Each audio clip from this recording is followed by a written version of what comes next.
Morning, people. Happy Friday. We've made it. It is the 31st of May. Won't Jesus do it? Welcome to TDA, the day after, your favorite news platform and the home of popular culture as defined by the culture. And as always, we'll go around the room and introduce ourselves. It's your boy. Covering your face. Reading. 6 foot plus of pure temptation. Big Marsh from the east side of the bridge. Good morning, people.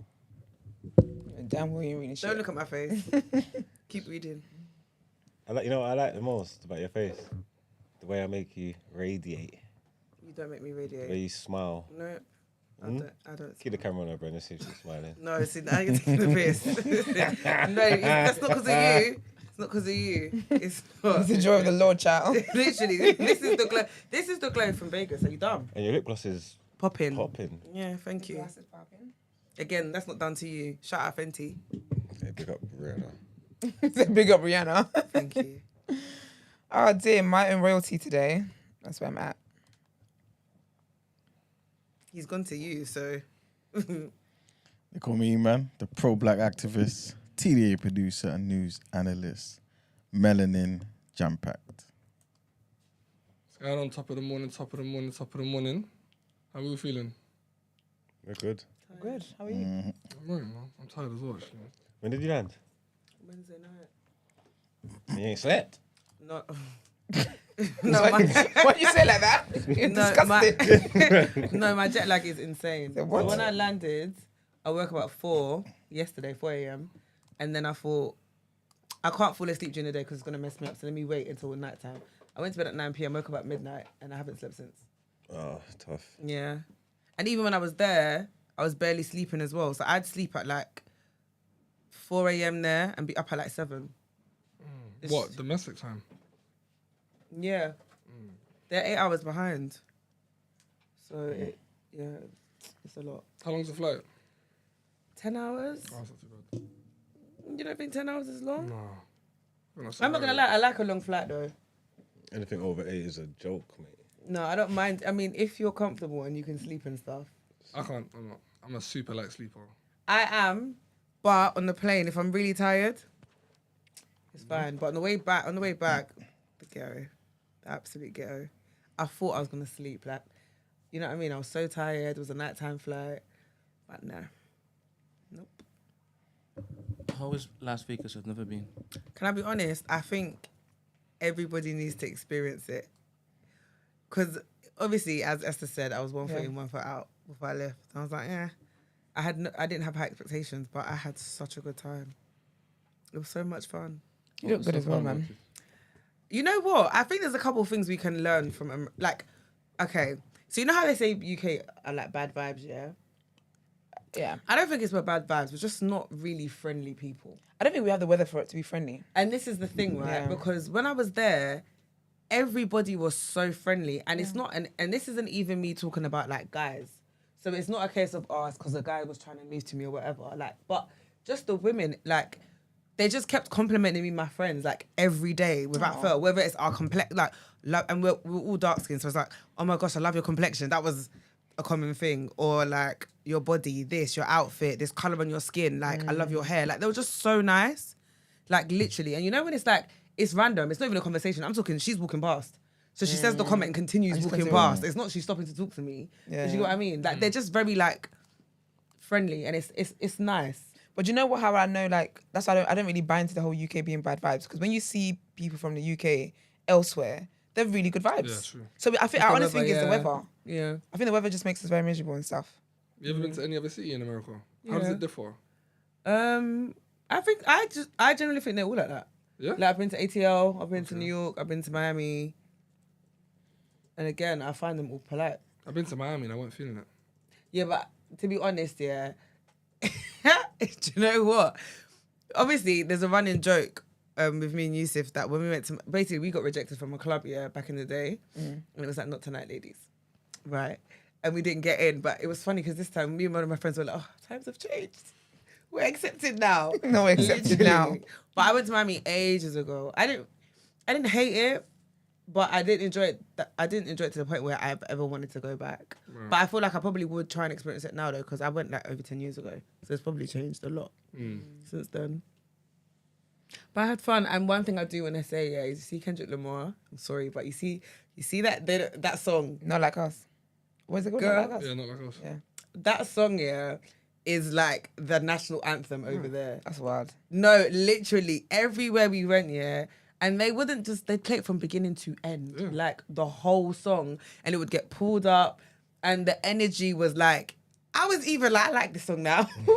Not like I didn't like it before, but it was such a vibe, such a bop. Yeah. Like literally, like everybody would go crazy when it would come on. I need to hear it in the club. Literally, and I went to Metro Boomin night. I heard it in the club either. I don't really go out like that anyway. But No, I don't go out. Yeah, but I can't imagine ever hearing it out here anyway. I think it has to must be played do. everywhere. Yeah, It must do. man. It's been Yeah, everywhere. Everywhere. it's a good song. No, but It's a banging song. But I'm talking about America's all crip walking, like doing it properly. Like it was lit. Like we're at a pool party. People are literally naked. Not crip walking in the pool, can you imagine? Butt naked, like literally.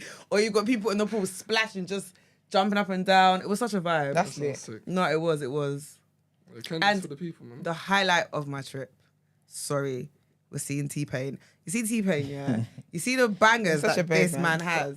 He's wild underrated. His He's catalogue is amazing. insane. Yeah. He's absolutely amazing. And he's such an entertainer. Like, it was so much fun. Nah, Like, that's literally. And his voice is great, innit? Yeah. He can actually really sing. And so can his Amazing. brother. He brought out his brother. Yeah. They've got a song together. That's cute. No, it was really good. You seen his tiny desk? I have. He's Yeah. extremely... Everyone talks about that one. No, he's extremely Tiny desk is talented. Sick. Yeah. Nah, T-Pain's sick. Nah, you're underrated. No, he's man. good. He's good. He is. No, it was a good time. I think obviously I went for Memorial Weekend, so I don't know what it's like outside of that, if you get what I mean. But it was funny because one day we went to a pool party and like there was like a few black people, and that day I think Sean Paul was meant to perform, but he didn't show up. Then the next day was Wiz Khalifa. When we walked in, I said, "Well, damn, okay." Like When I saw Wiz Khalifa in your store, I said, every forgot about him. like I just thought, yeah, like this is where everyone is literally. Like they all came out for him. wow, that's lit. Yeah. I never would have thought that. So, I know, but I I hear black and yellow, black and yellow. I didn't really Time for that. care for his section, but it was alright. Like it wasn't bad. But yeah, I'm not like a fan. So Yeah, I don't think like he that. bangs as hard in the UK. Nah, the black and yellow time that was it. yeah. I He's like got a the few rap songs more than though. the music. Black and yellow, black and I yellow. like him more than the music. That was the song. Okay. Yeah, it's a big personality. Yeah, I don't like him. Oh, I think he did my sis Amber Rose Day. And who hasn't done Amber Rose Day? I don't like all of them. Okay. I didn't know Kanye and Wiz. But I didn't like Kanye for other reasons, to be fair. So not losing much sleep with that. Yeah, man. All right, Brent, you want to say good morning to people? Or? Morning. Amber Rose is an icon amongst your women. That's cool. Why do you jump with sentences? How do we get you there? hear? Icon. Do you know what an icon is? She must be. She got the slut walk and everything. She's an icon. An She's a icon? legend. Why did you say she's an icon? Why did you assume she's an icon? Oh, only because you said that she did my sis dirty. Yeah, but everyone's my sis. If you're a black woman, you're my sis. If you're a black man, you're my bro. She's not like my sister. Yeah, man. If you were with Amber Rose, would you just slut walk with her? If I was the whole question at the beginning, this What? Yeah, I'm it's confused. not Would possible. you just slut like what 21 Savage did? Would you just slut walk with her? Yeah, probably Holding a sign up and that, yeah? because I would think like that sort of person. No, but do you know The what first thing is not possible. It was I about wouldn't what the walk through slut that walk's door. about, though. Huh? It's about what this. We're such an African, right? Sometimes you really show uncle tendencies, you know. I really threw me off. No, but it's about what the slut walk is about, there. I think she did well with that, to be honest. But Seeing 21 Savage do it was funny. What's the slut walk about? Empowering women, innit? Yeah. no, it's just for women not to be abused, for women not to be shamed, for women not to be. It's all that stuff. That don't be shaming And- people. Them sorry, I said, and what? isn't it about more stuff? Yeah, etc. No, Google it. What do you think this is? I look like an ambassador of the slut walk. But it's basically like a form. It is women empowerment, basically. But I don't think it's something that anyone should be against. No, definitely Wild. Yeah. not. I embrace it. I'm obviously, I'm top feminist anyway. So. Whatever. I'm not doing this this morning. What? I don't know where his next sentence is gonna go. Said I'm top feminist. Love that for you. Did you go to casinos? Every hotel had a casino, so ours had a casino. Like all the events were in hotels that had casinos, but I don't know what I'm doing. So like the last day I sat there at the slot machines, I was like, let me give it a go. I was reading that machine for so long, I just got annoyed and left. Because I didn't know what I was doing. Literally. And I thought, I'm not about to go on tables. I feel like people just go there just for the experience, not to win. Yeah, fair It's enough. like- I don't have yeah. I don't have the funds to play To with. just- I spent two. I'm so sorry. That place is so expensive, yeah. Do you know what? We shouldn't complain about, like, London's, you know when you go other places, yeah? We're actually not that bad, you know? Nah, because I'm so sorry. The fact that you're telling me a salad, I've told everyone the story. You're not going to hear it too. So, yeah, we get there now. It's late. I'm hungry. I want room service. It's quite late, so I don't want to eat nothing heavy. So I'm like, let me get a Caesar salad. I want you lot to guess how much a Caesar salad was. $69. Okay, no, that's not that bad. But it's bad. 69. How much was your hotel? So Impossible, How much man. was your hotel? It was Cosmopolitan, which is like one of the... Good question. One of the... It's expensive. I don't know, It between 30, 40 or something like 35? that. was like 45. What's that? Yeah. There's no, Salad. Sterling. but there's Chicken no, salad? there's Chicken no, salad. Joke. What's that in sterling? there's no equivalent to Vegas in much. London. Like, You get what I'm trying to say? So if you was going and you're flexing and your whole trip's in Mayfair, what do you think? Like, it's big bar. nah, bruv, I don't... you know what? I said I'll come back from this holiday. true, though. It's fine. But the fact you said room service. Yeah, but do you know what? It wasn't because at that time there was no other option in it. So, but I didn't get it. Okay. Oh, I right. starved. What? I said there's water in my fridge. Don't they Literally. have the kitchen open 24/7? Room service. No. So they had like, In the casino. yeah, so basically all the restaurants in the hotel close at like 4 a.m. And you were up past then. Yeah, because remember, with the time difference. So when we landed, Oh, it was the first day you landed. yeah, Okay. so I slept on the flight there. So when we got there, it was like 7 p.m. And then I wasn't hungry, I was fine. And then we like went out and came back. So when we got back, it was after 4. And then I was like, oh, I'm hungry. You didn't eat on the plane? I'm a growing girl, sorry. You didn't pack no snacks? No. Sorry, all these questions. It's like, I time is know. gone. She didn't eat. She was hungry. One of my friends kept fat shaming me and it made me So laugh. got all the yeah. answers. 'Cause she was just like, you're always hungry, innit? And I was like, not being rude, yeah. I'm always I was working like, out. I am always hungry, yes. I was I'm like, I'm a always growing working out. girl. I said, this ass ain't gonna feed itself. Duh. Like, just because you can eat 1 meal a day and be satisfied. No, I'm sorry. That's so funny. Like, and it was annoying because like there'd be times that I thought, oh, if I I'm say gonna I'm say, hungry if I say I'm now, hungry. bro, and then she was like, you always need to go to the toilet. I just thought, I was like, Okay, I used to get off my bro, back. listen, and then she was like, one time I was like, I need to go to the toilet. She was like, that's the 11th time. I said, what do you Why are mean? you counting? And she was like, oh, I've been holding a tally. I said, you're annoying. Yeah, man. You're literally annoying. She's like, nah, you're like she was like, if it's not, I need to go to the toilet, it's I'm hungry. I said, yeah, Sorry, but is it a crime? girl. Literally. Fair. All right, let me read the Spotify comments quickly. Belinda, big up Belinda, says this episode was amazing. It brought about so many emotions. You guys are really doing something so incredible for our community, and I wish it could be amplified worldwide. Love you all. Amen. It will be amplified worldwide. Quids fetish. I got a fetish for money. Smart. Says, I thoroughly enjoyed today's episode. Very good guests, both informative and entertaining. These are the type of people that the Black Forward community should be championing. Big up Daryl Blake. Joe says, I did big up Daryl Blake, I just mean. Joe says, love this episode. What was even more beautiful was you guys affirming each other at the end. Yeah, that was a highlight for me. That was very lovely. Daryl was right. We are watching and supporting. I want to let you all know this channel is appreciated. Thank you very much. And Curtis on already yesterday. Yeah. So wonderful. Thank you guys for tuning in. Appreciate it every single time. Big up Daryl Blake. That was an amazing episode. That's definitely one of my favorite episodes. I know I say that all the time, but we record every day. But that honestly really was. I feel like that's such a powerful episode. And I was saying I like the fact that like in the Hall of Fame of longest episodes, that's what we're talking about. I want to be here talking about, I don't know, Diddy and whatnot. Yeah, for real. Like I'm glad that it was something so powerful. And that's the episode people are always going to be able to go back to. Like to understand the origin of blackness is very, very powerful. So big up Daryl Blake for sharing his time with us. Yeah, let's get into our headlines.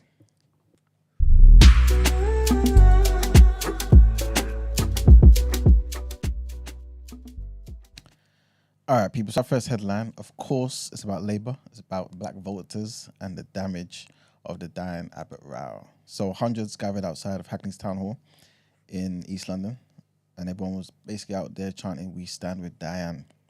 And they gathered on Thursday, barely 24 hours after reports that Miss Abbott, who's Britain's first black female MP, was to be banned from standing for Labour after representing the party for 37 years, derailing Sir Keir Starmer's first week of his election campaign and deepening a rift in the party.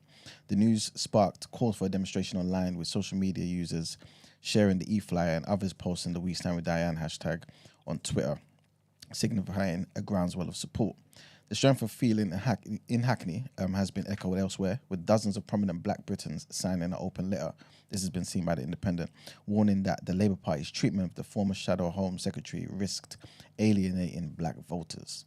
Some of these signatories were comedian Lenny Henry, actor David Harewood, singer Heather Small, Professor Gary Young, broadcaster Afua Hirsch, director Misan Harriman, novelist Jackie Kay, the author Yomi Adekoke, writer Rennie Edo Lodge, the poet Linton Kwesi Johnson, and charity founder Ngozi Fulani, and many more.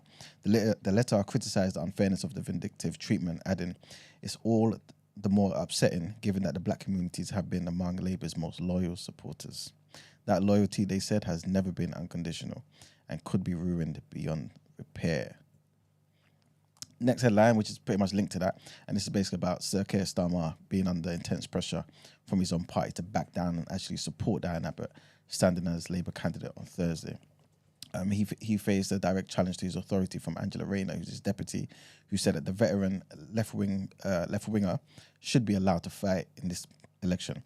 Ms. Rayner's intervention came as other senior figures in the party urged Sir Keir Starmer to rethink his stance towards a really important figure within the Labour movement, as the row threatened to overshadow the launch of the party's election campaign.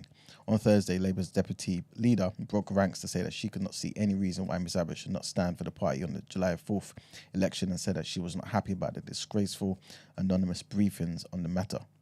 So she was speaking to ITV and said, "I don't see any reason why Ms. Diane Abbott can't stand as a Labour MP going forward." Asked if she had told Keir Starmer what she thought, Ms. Rayner, who's a shadow cabinet, who's a deputy, said, I would say that. I'm happy that as the deputy leader of the Labour Party." This is kind of wrong.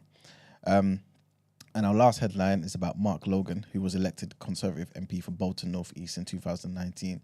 He was speaking to Sky News and he said he's quitting the Tories, man, and he's urging people to vote for Labour in the general election.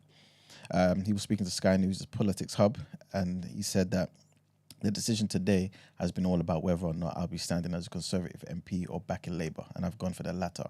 But he added that it's just at a time for a change.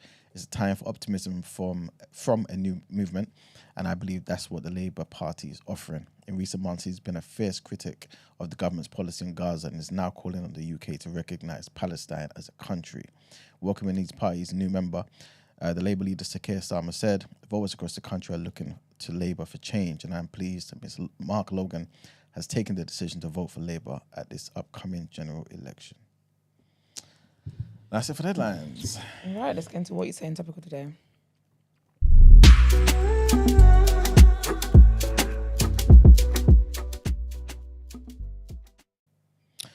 All right, so today's topic of the day is going to be a short one because obviously yesterday was a very informative one, and pretty much I feel like if today's topic of the day was just to tell people to go back to listen to that, it would be enough. But I do want to kind of just speak to you guys about this headline about Diane Abbott and how it's causing such ruckus within the Labour Party. A lot of the time we do say that, you know, we're a small population, we don't make a difference in terms of the voting, but you can tell here that this is the black community doing this, and this is causing a headache for Labour, innit? So I pretty much wanted to say to you guys, what's your views? Because obviously we are talking about not voting. Well, some people are talking about not voting at all, not voting for Labour, not voting for the Tories, whatever it may be. But in terms of, do you guys feel different about the role that we could play come election time? In terms of how powerful and impactful your vote could be? Has this made you rethink certain things? Like seeing all of this uproar?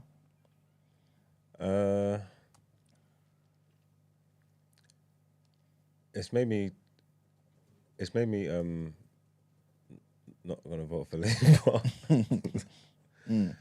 That's what it's made me do. I didn't think. I wasn't sure. Not sure, but I wasn't. I'm kind of more surprised how I've reacted to it, how I've received it. You get me? It just feels like a proper slap in the face, and it just speaks to kind of the stuff that you've been saying for a lot of the time. Like both of these lot are they're just all the same shit in it. Like, you know what I'm trying to say? Like there's not. Keir Starmer ain't necessarily any better than anything on the other side of the aisle. So like to show his hand like this, it was stupid, innit? Do you get what I'm trying to say?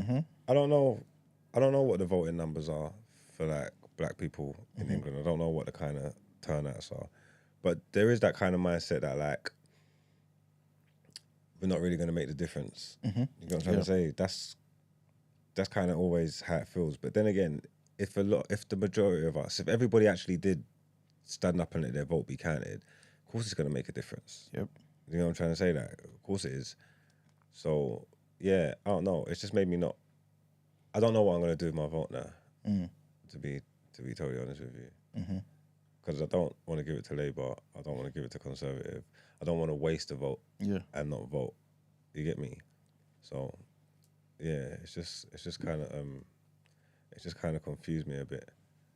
I feel like, and I was having this conversation with someone on Twitter, on Insta, big him up, and basically, we're talking about the impact that our vote can have, right? And I was basically saying to him, as much as we are only like 3.5% of the population, our voice is louder than that. You wouldn't think that we were 3% of the population, especially in London. And I feel like this stuff that's surrounding Diane Abbott has kind of shown that, you know what I'm saying? Where these so-called minorities can come together and make the head of the Labour Party have to potentially start backtracking, start lying about how his views towards Miss Abbott. The deputy come out and support Miss Abbott. You know what I'm saying? If he backtracks and says, all right, cool, she can run again, is that enough to forgive him and give him the vote? Oh, no, I've never... It's not going to be genuine though, innit? Yeah. You're literally folding under pressure though. The only thing I take from that is the fact that, guys, I think we need to revisit how powerful we think we are. That's what I would say. I'll see that as a positive for us. Sorry. Run that question back again, Margs. If he backtracks and says she can vote, is that enough to forgive him and give him his vote? So, if he backtracks because of pressure from this black voting caucus, this is the question he's asking, Emmanuel. Would you then change your mind about voting for that same party? Yeah, I had the question. I know you heard the question, but isn't this... So why were you campaigning is that for what in we the want? first place? No, because I still have to make sure that what he's about is the right thing. If he's backtracking on this one particular thing, I don't think that's enough. You know what I'm saying? Like, you still have to be the person that we want to be the leader. I think, you know what I'm saying? I think yesterday, before we got into our topic of the day, I had said that it's still up in the air, it's still unclear what we're going to be voting. Who you are looking to vote for. Obviously, we are going to be walking through all of the the policies and whatnot, 100%. But it sounds as though you've already said you're not voting Labour. No. That's what I said after. I still have to... Well, I said it just now. I still have to know, you know what I mean, what these people are bringing to the table. And like you said, we're going to go through everything, innit? So would this... would that add points? Would it add points if he walked it back based on the pressure from the black community? Potentially, but at the same time, it's definitely not something that makes me say, yep, okay, cool, he's got my vote. Not at all. Because like I said, I think the main thing I take from it is the fact that it now opens our eyes to the reality that us as black people, being a so-called minority, we still have the impact of a bigger group. You know what I'm saying? So really, guys, let's fix up and use the same power, the same strength in numbers to do other things that we need. That's the main thing I would take from it. You know what I'm saying? So, yeah. Because again, remember, like Mark just said, I see these people as the same. They're pretty much all the same. There's not much differences between them. When you say all of them, you're talking about every single party, right? The main You're just talking about parties anyway. Conservatives and Labour. Yeah. Because those are the main two that we ever, you know what I mean, that we kind of talk about. So yeah, those two. You know what I mean? So yeah, I've never. yeah. Anyway, Fernand says we need the Tories out, man. People are really struggling. They need to get the F out. yeah. So Fernand is voting for Labour. But he might not necessarily. He might just vote for somebody else and make sure the Tories don't get his vote. Obviously, the Tories wouldn't have got his vote in the first place. You know what I mean? But I don't understand. That him leaving that comment would mean to anybody that he's going to vote for the party that would make sure and get the Tories out. I mean, you could see it that way, but at the same time, there are a lot of people who supported Labour their whole life who are thinking, I can't, in good conscience, like, vote for these people. I can't. So it won't be we then. What do you mean? Because he won't be helping to do that with his vote if he doesn't vote for Labour. I mean... Interesting. It doesn't mean that? I don't necessarily see it that way. Because personally, I see it as Labour's going to win this, right? I think the last time, to be fair, I think the first time we spoke about this, in the opinion polls, I think they were like 20% up, right? 20 percentage points. A couple of days ago, I saw it went down to 12. So I don't know what the Tories are doing to close this gap, but it seemed like it went down to 12. That's not really a real indication of them winning, though, innit? No, but if you look at the 20% one and see that's gone down to 12, something's happened. You know what I mean? Yeah, for sure. So I was just more so seeing it as, okay, wow, like what's happened? But at the same time, I still feel like Labour's going to run away with this. Yeah. You know what I'm saying? So if you feel like you're somebody who can't vote for Labour because of how they disappointed you in this, that, and the third, then you may feel like this is the perfect time to send a message and vote for somebody else because Labour's going to win anyway. But let's make them realise that, it's not going to be a landslide. Exactly, when it could have been. You know what I mean? And you think that's going to cause them to rethink how they treat certain communities? No, they've gone too far now. They've gone way too far. It's not just Diane Abbott. It's what's her name? Vybz Shahid. Vybz Shahid. It's he's not allowing people to run again. He's gone back on easily like 9 out of 10 of the pledges that he initially brought out. He's just U-turns. So I think it's more than just that, to be honest. I feel like he's definitely lost the majority, or at least a third of the Muslim vote. They're not going to vote for him no more. And him shunting all the leftists away isn't helping him either. So I feel like the fact that you said it's 12 points now. Yeah. Yeah, it's definitely showing a shift now. Fernand said he's voting Labour. Okay. He doesn't even need to see the policy. I hear it. So yeah, you guys want to add something in terms of like how this has made you potentially see voting differently, or do you just see it as, well, I kind of knew we had this power anyway? What I'm looking to do is to check all of their policies and say, this is why I'm voting for this one. I'm going to be blind on all of them. Yeah. And then if I find out that the one I like is Conservatives, Yeah. I say nope. Is that wise? Is that wise though? For me. No, not for Conservative. I don't care about them. Never vote Conservative. Fuck him. For me. But I mean, in regards to... Is it wise for me? Yeah, what you just said. You said you're going to try to look at it blind. Yes.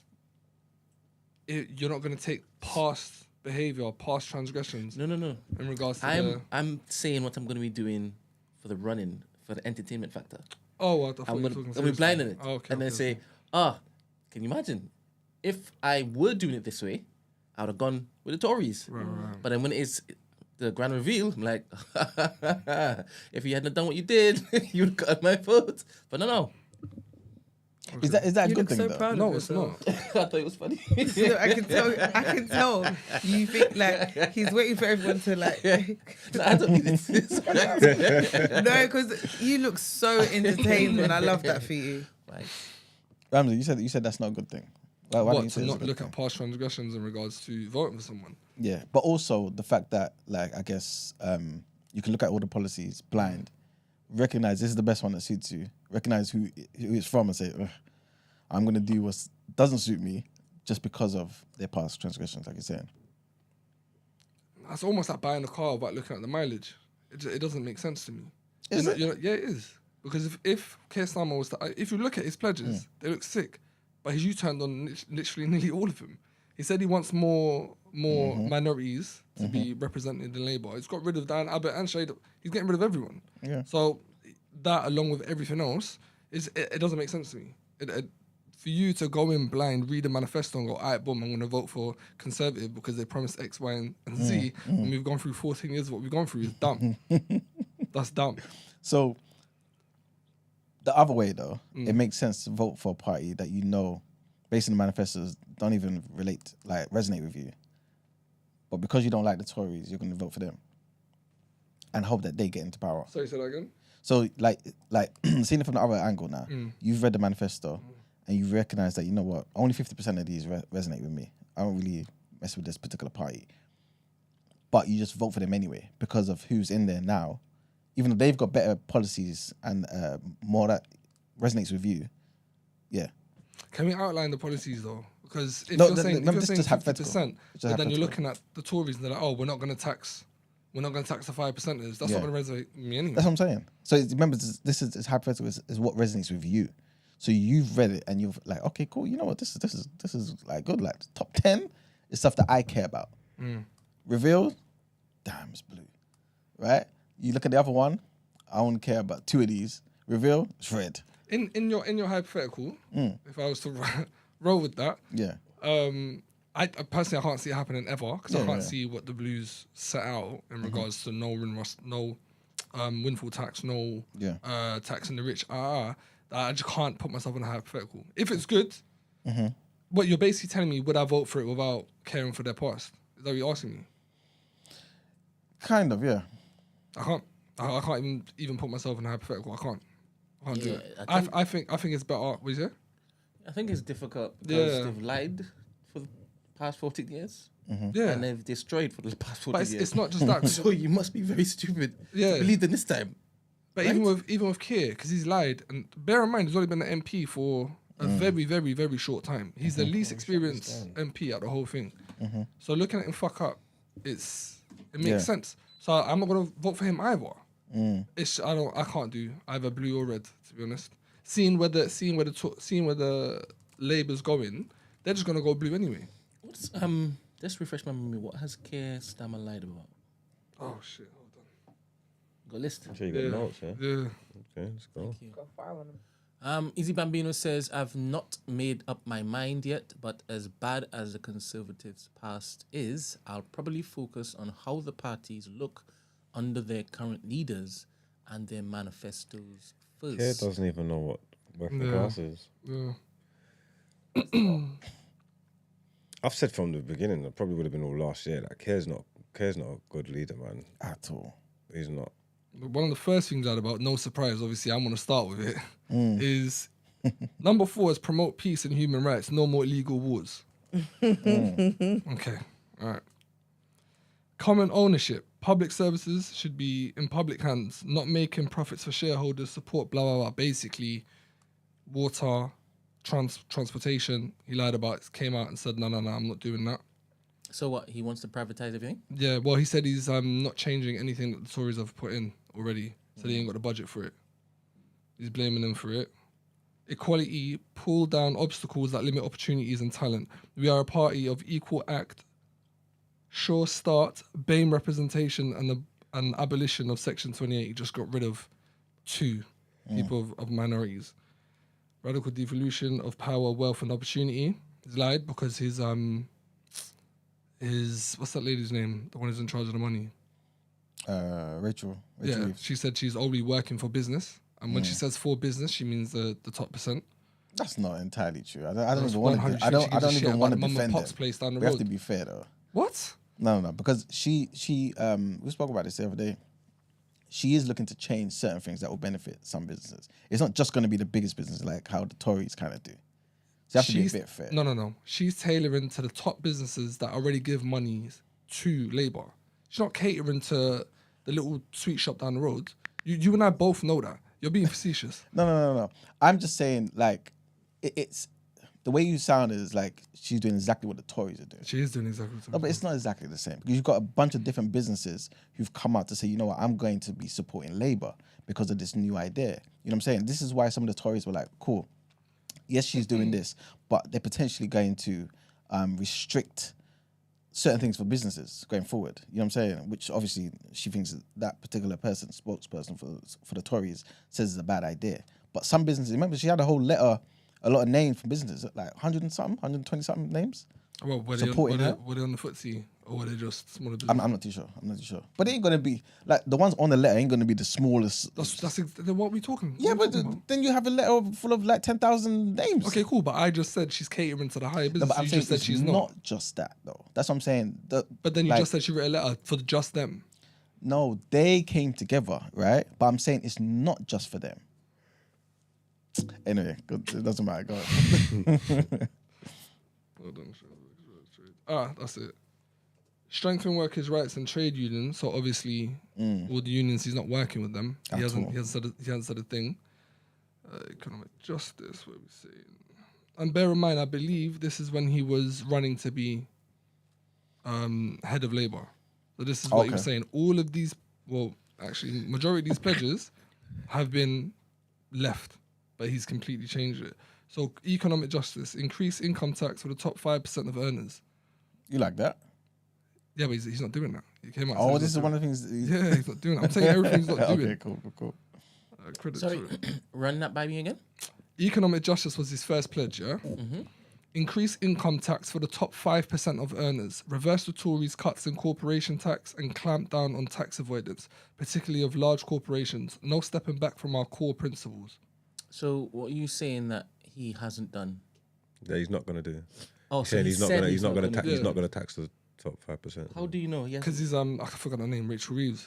Yeah, she came out and said they're not changing any budgetary amount to any businesses or any. They've already started running their policies. Some time ago, she said we don't have the set budget or the set agreement to carry on with our pledges. Well, when was that said? I can try and find it for you. Was it recently? Nah, I would say it was a few months ago. There we go. So they might switch it up once the new booklet runs around. Possibly. Oh, lie, I mean. Yes, they might lie. Obviously, he's saying that's a deal breaker. They might hear this and be like, all right, cool, I'll pencil that in. And when you say they might lie, all of them are going to lie. No, what you're saying is they'll change their mind, run on it, and then get in power, and then they'll tell you, oh, we had great intentions, but like we said a few months ago, the budget's not there to change anything. So lie. That's what I said. All of them do that. Huh? All of them do that. Yeah, no, I said that the other day. Just the majority of their policies, they're not going to deliver on. And plus, that a lot of the time they're going to try and find the money in different ways, isn't it? So right now they're trying to change the charitable status of private schools. Well, Mr. Blake's in the chat, yeah. Which is disgusting. Yeah. Shout out to Darryl Blake. Big up, Darryl. Big up, Good morning, Darryl. everyone. I hope you enjoyed the show yesterday. Oh, we loved it. 100%. Hope you could, Darryl. 100%. Yeah, they're changing the thingy. They want to add VAT to private school stuff as well, man. I think there was a top of memory. Don't quote me, but there was a WhatsApp group released from all the parents who go to that private school. Yeah. And they were basically just laughing about it. In what way? Just basically saying, yeah, this is good for us. Good for the people in private school. Yeah. How is it good for them? Because just more so certain people from that I certain. believe so, yeah. No, it's not going to translate to that. There was a private school that closed down the other day because of this nonsense. I think they're going to U-turn that. It would be good if they do, but I don't think so. Apparently, what they're saying is they may apply the VAT to certain things. So the education might have the VAT applied to it. But in terms of like after-school care, in terms of boarding schools, like the actual staying on campus and stuff like that, they may not apply it to that. Because you may be right. You may be right, actually, because what they're saying is they're not going to apply the 20% broadly to everything. You know what I'm saying? But based on what's already happened, apparently this year, private schools have already gone up in price 6.3%. So they're doing stuff. What do you think about the whole tax and the 5% and that? Would you?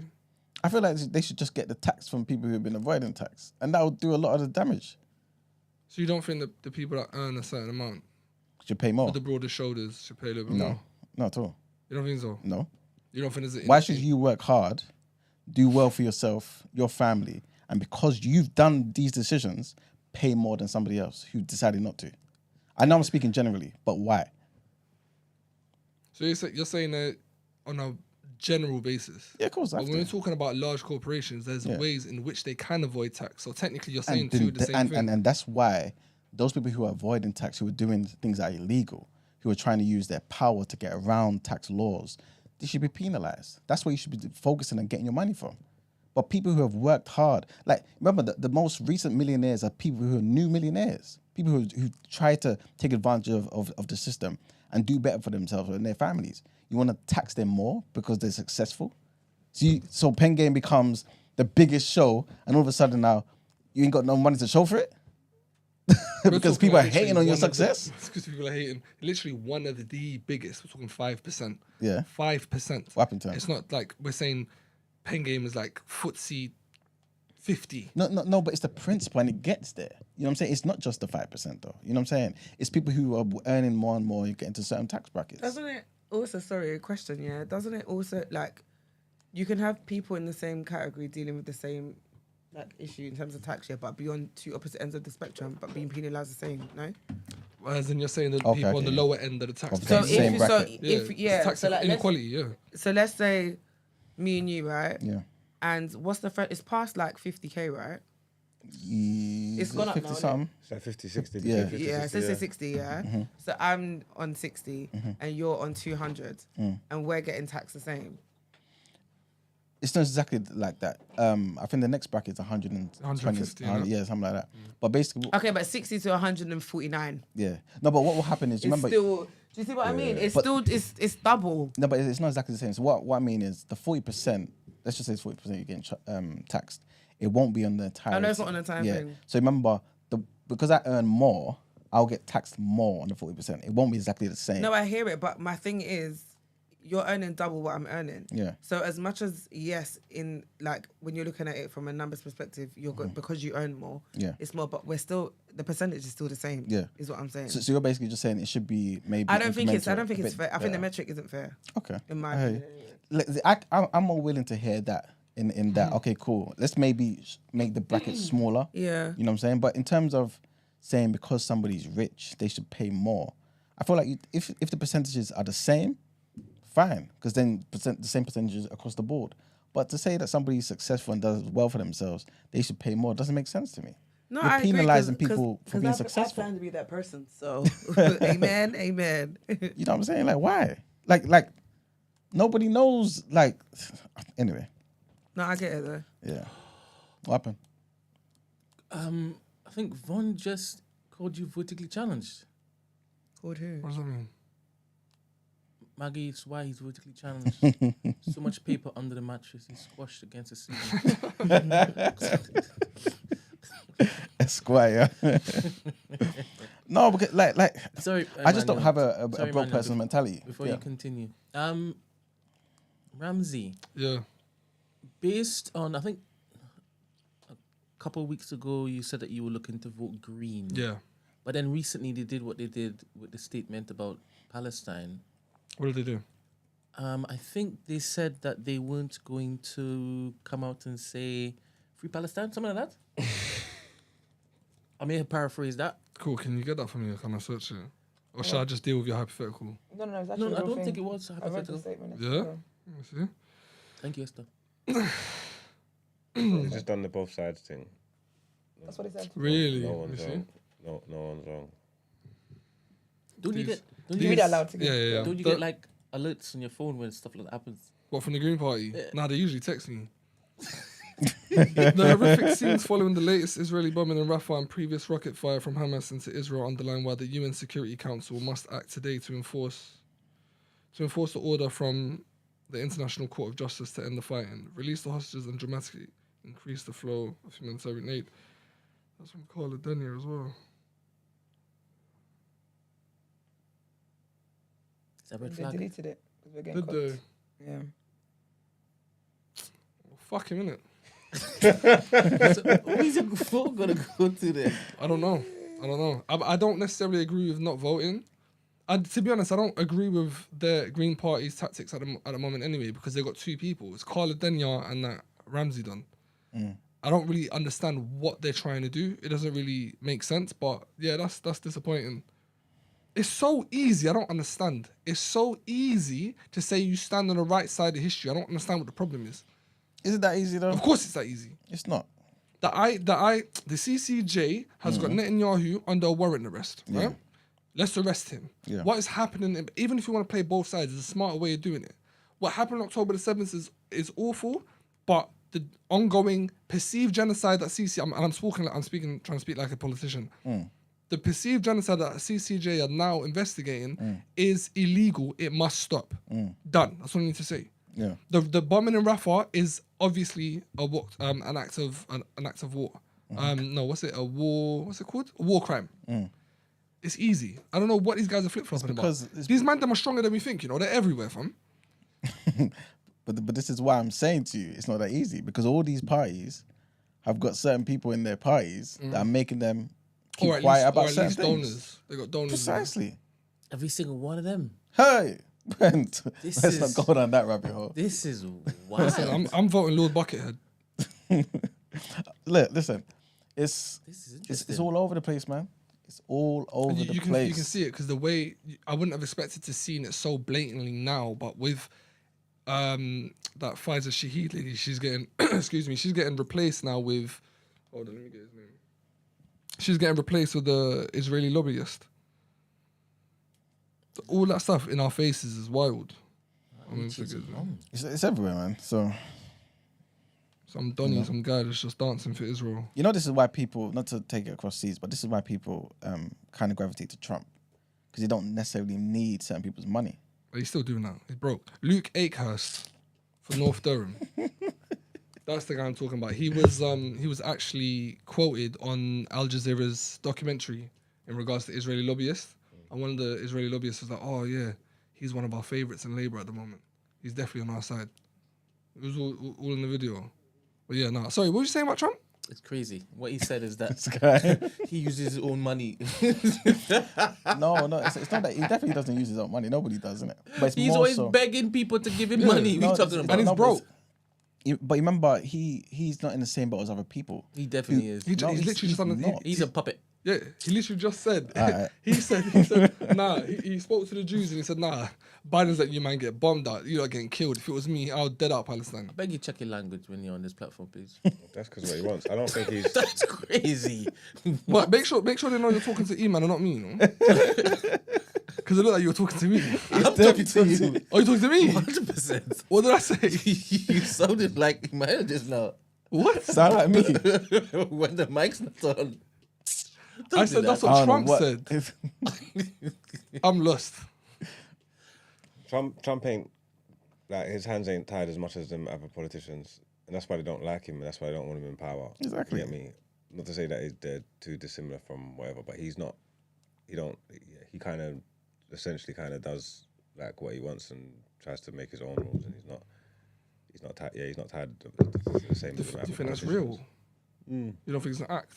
No, they don't like him.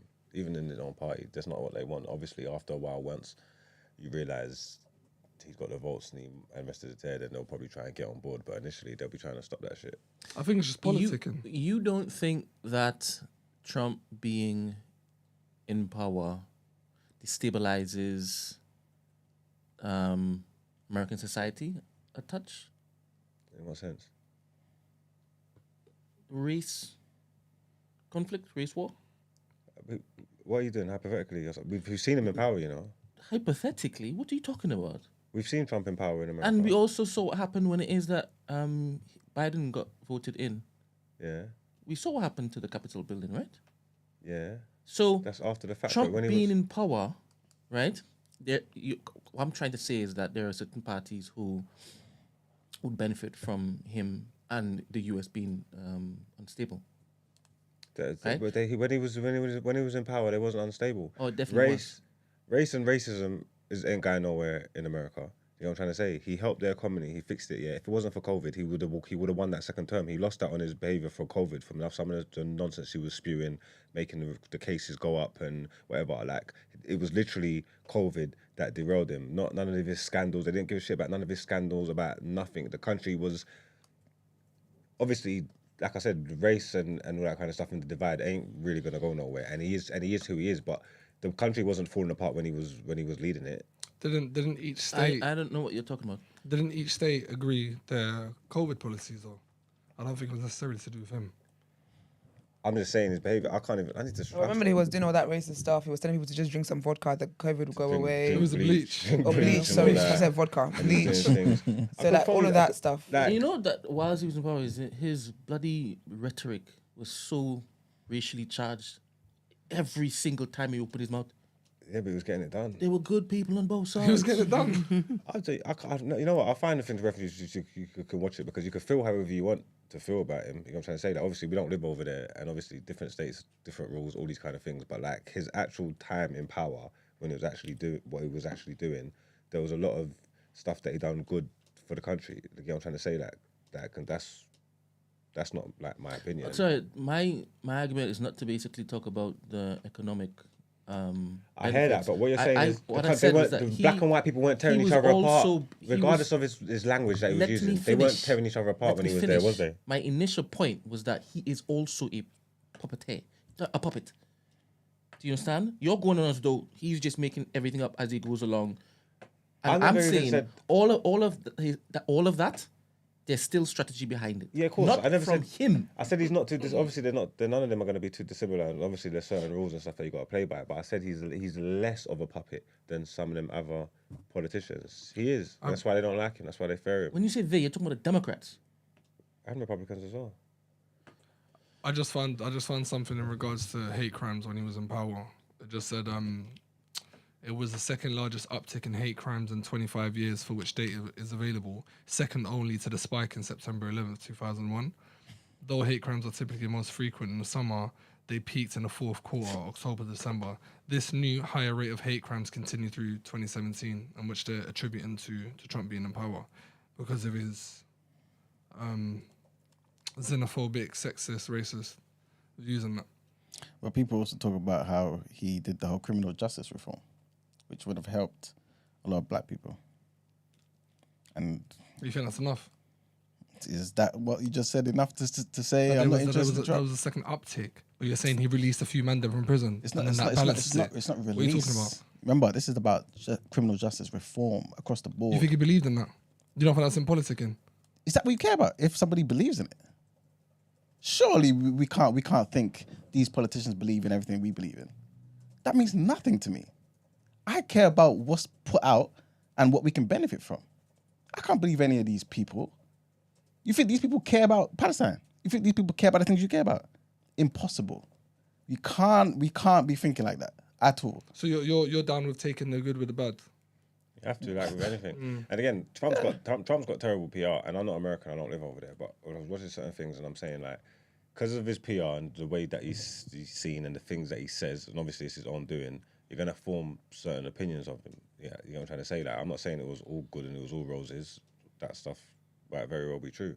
But he wasn't a terrible president, if that makes sense. And so there's many parts of that country that are way worse under Biden than it was than it was under Trump. What's your metric on what makes a good president or not? I say for you, Iman, actually. What makes a good prime minister?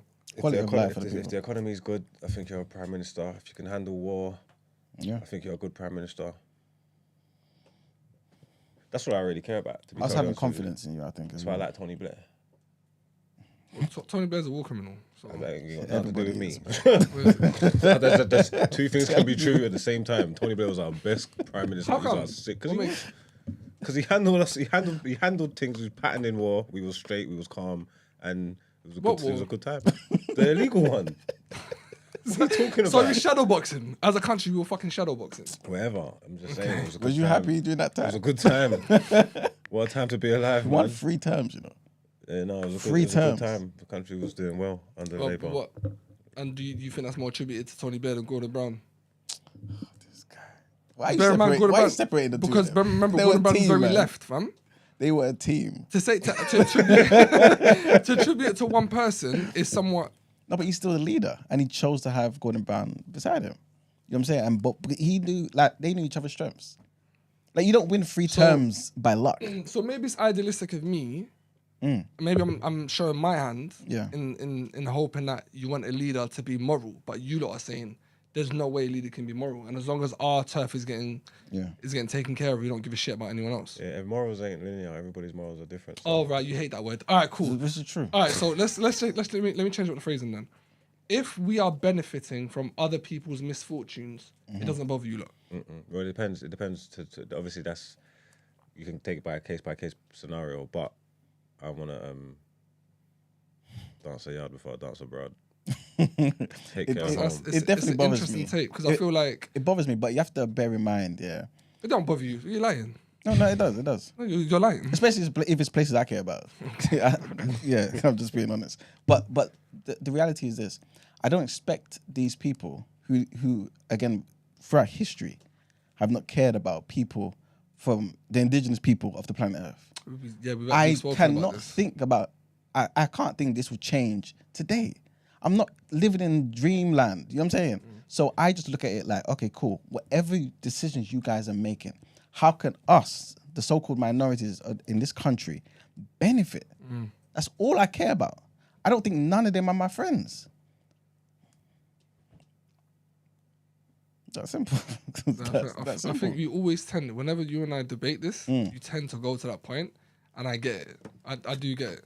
And I think this is why sometimes we're hurt and we're disappointed, because sometimes we expect these people to do things that we care about. They're not going to, unless it serves them. So I think it's best for us to just realize, what do we want, come together and use our voices to actually make whoever's in power do things for our benefit. Why don't you lead with that then? What do you mean? Why do you not lead with that? This whole time since the inception of the show, you should look like a Tory. Instead of saying, "Yo, boom, if Tories do one or two good things for the black people, then I'm gonna go with that person." Instead, you just go, "No tax, no tax. We need money. No tax. Capitalism, no tax." No, because just we sound do crazy. need money. We do need money. The thing You know is, what I'm saying? what just happens to coincidentally fall into place is that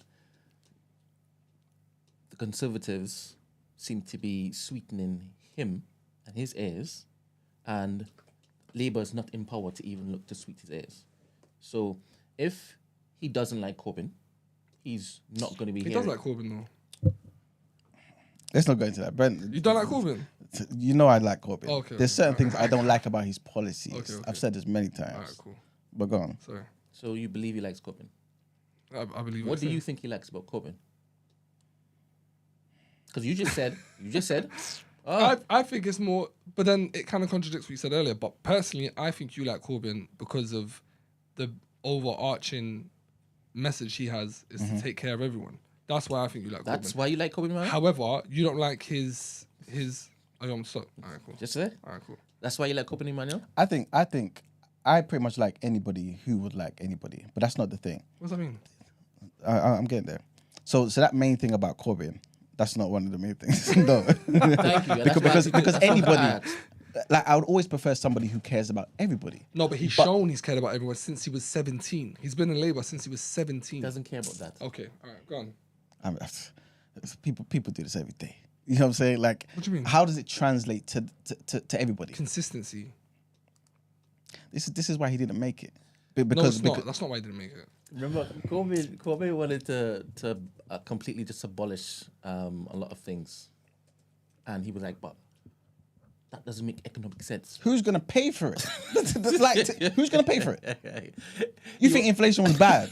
How do No, how it do people wasn't get just money? inflation. It was Liz Truss and Kwasi Kwarteng's fuckery that was That is proof of what happens if you don't have a good economic mind. Let me finish, because I just want you to understand. He doesn't like.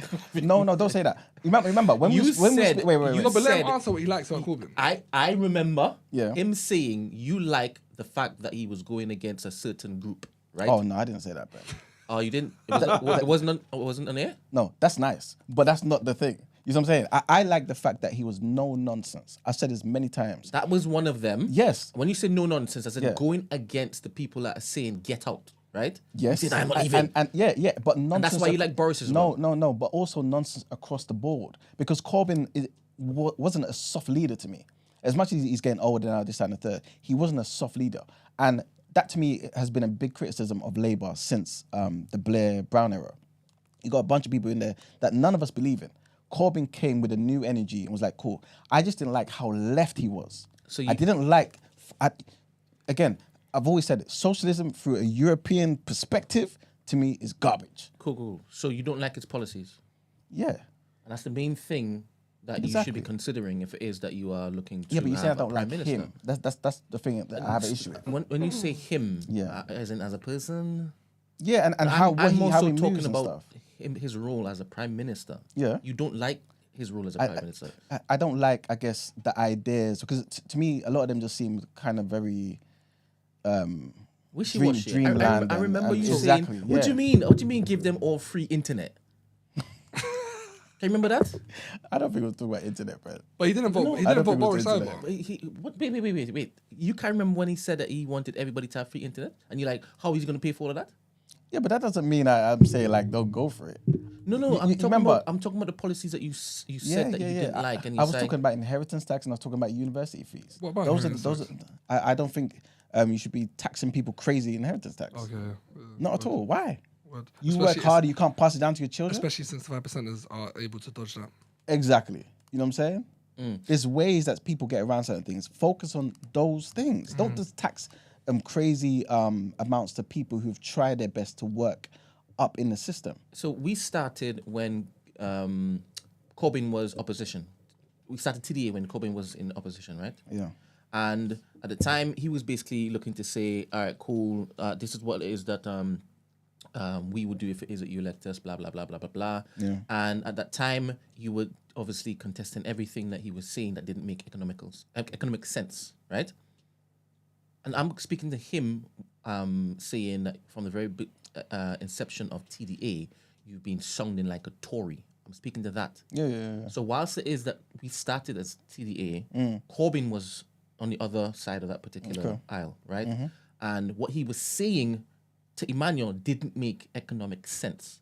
So whilst it is that the other party was there, Boris Johnson, yes, everything that he was saying made more economic sense to him than Corbyn. Well, that's not Is that entirely. true? That's not entirely true. Because remember, like, there's loads of government intervention from the Tories. Remember that, like, people say this all the time. Tories are capitalists. They're not capitalists, you know. They're not truly capitalists at all. At all. Like, they're literally, depending on the capitalists you speak to, one might say they're socialist. Wait. But Really? you're saying a lot of stuff, but you need to back it up. Like, what do you mean? Really? Based on the amount of intervention that they do. Such. Everything. Like Okay. the NHS, the The NHS. There's so many governments. Weren't they No, looking because- to privatize the NHS? No, but that's what we're hearing about certain things. But the amount of money they're putting into the NHS, I'm not saying it's a bad thing, by the way. I believe there should be an NHS. I'm just basically saying a lot of the things they do in terms of intervening in various areas. If I actually get their thing and look it up, right, I'll be able to show you. There's a lot of things that a capitalist government would not do. No, but you have to because you're making a point. Okay, I'll do it. Yeah, I'll do yeah. it. I'll do it. It's not a problem. If you're saying because you're basically saying that they intervene, what do you mean by intervene anymore? As in, you put money into many different areas. But they didn't. They didn't put no money in the NHS. Many different areas. Of course, they were doing it. They weren't putting no money in the NHS. All right, let me just get it for you Please. because when I say stuff, you don't believe it. It's interesting only because I remember them looking to privatize the NHS and it being a big. They have been Hoo-ha. in bits and bobs. That's interesting. You're saying that. But let's not get lost on that. Yeah. F it, because it doesn't matter. If we're now being facetious in regards to what the definition of playing semantics game of what capitalism is. I don't care about that. You were making a whole point about him being portrayed as a Tory initially before we got into this capitalist talk. Yeah. No, I agree that he loves the policies that Tories have. He's been loving it. No. But in this case, when we started TDA, I was backing Eman up as well. So this is all, we kind of got into like a 12. As I said, he portrays himself to be a Tory. I don't believe it. Oh, you don't think he's a Tory? No. Oh, you think he's Labour? No. I don't think he's anything. I think like he just said, anything that will benefit his interest and his people, Yeah. that's who he would vote for, because he doesn't believe in Simple. anyone. Simple. It's literally that. Yeah, he doesn't believe in no one, whether you're black, blue, red. He's voting for the person or the party that is going to best benefit him and his people. Yeah. How can we feel this way about the parties and politics and stuff? What do you think it says about a person if they like conservative policies? I feel like it lacks foresight. I think it depends on the policies. For example, that young lady that came on TV and said that homelessness was a choice. It probably suggests that when it is that she has an opportunity to put in certain laws as it pertains to homelessness, it's not going to be favourable To homeless people. to homeless people. But That wasn't supported by the whole party, though, was it? It's just one person's stupid thing. But that's the point. Because of the It's not backlash. like the person. That's not like the party's policies, though, Because is of it? the backlash. Okay, I get what you're saying. Yeah. I think that's when it is that like wait. Because it was quite heavy, the backlash. Yeah, I think she got some from her own party as well. But not for the reason that you think. So to answer your original question, are you saying that if someone votes Tory, that it shows them to be perceived in a certain way, or? I'm asking, like, why do you, like, what is it that you perceive by a person? Why is it such a negative thing if they want to vote Tory? Personally, if someone says they vote Tory, I believe that they don't have foresight. I believe that they're doing for self so much that they don't give a shit about anyone else, their neighbour. What did you say? Say it again. I said- Doing what for self? What are you pointing at me for? Doing for self. I said do There's it. nothing Yeah. wrong with doing for self. Exactly. No, but that's but then it's doing for self. What? For both Labour and Conservatives, surely that is true for both Labour and Conservatives. No, because that's both Labour those now. who vote for Labour, because they're, I guess, seen as the People's Party, and they're throwing out a hella benefit, printing money left, right, and You're centre. talking now or talking before? I'm talking historically. Okay, go on. Surely, right? And that's what I guess sometimes Emmanuel has a problem with, because you're going to cause more economic disarray in the country if it is that you keep doing stuff that doesn't make economic sense. Right? Am I Say that wrong in again. that? Say that again for me, bro. So, in my head, Labour has always tried to do things that, for you, doesn't make sense economically. Not always. Not always. I like, again, maybe this is because people say that Blair wasn't really left like that, innit? You know what I'm saying? But I feel like Blair had a good balance. Why are you mentioning Blair?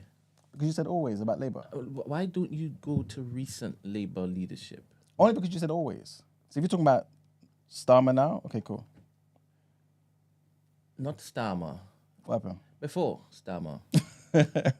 And before Who's then. that? Miliband Because and, you, for a little while, have been saying Conservatives make more sense policy-wise. You've been saying that for a while.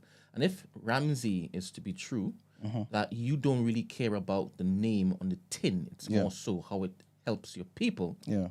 then for the last 14 years, Yeah. you believe that Conservatives have been more beneficial to black people than Labour. No. No, that's not what you're saying. I'm asking him a question. No, but it's clear. So- Why does it mean that? No, I'm asking you a question. Of course not. So, you want Tories out. They've been incompetent. Bear in mind, this is great. Because I've just said just now, for the past however many years they've been in power, Yeah. I've asked you if it is they've been beneficial to black people, and you said no. Yeah, So I don't really see it that way, no. that is a great point. Mm. I've now heard you say on air on the 31st of May, Tories do not help black people. Is that what I said, bro? Wait. Is that what I said? I've gingered Do you it a just bit. want me to Wait, support I've Labour? just gingered it a bit. I've just gingered a bit. 100%. I've just gingered a bit. And you can hear I've gingered a bit. But based on what you just said, Yeah. the history of them being in power, it hasn't been beneficial to black people. I don't think it's been beneficial to many people. I just You know what I'm said saying? you, So yes. Yeah, as yeah, you yeah. said, Of course, he only of course. cares about black people, right? It's not So the only point I'm black asking people. is only about black people. It's Only not black only people. black people. No. I don't care just about black people. I mean, that's my priority. This is But I'm where a we working get, class this person. is where we get I flipping. didn't grow up with just black people. I'm a working class person. That's my background. So wanna revise your take then? how can we help? No, I won't because you're chatting shit. You think I only care about black people? Yes. Well, that's a good thing though. If that's what you think. Don't do that now. You see what he's doing now? You see what he's doing now? Hopscotch, motherfucker. That's my priority, 100%. Bloody hell.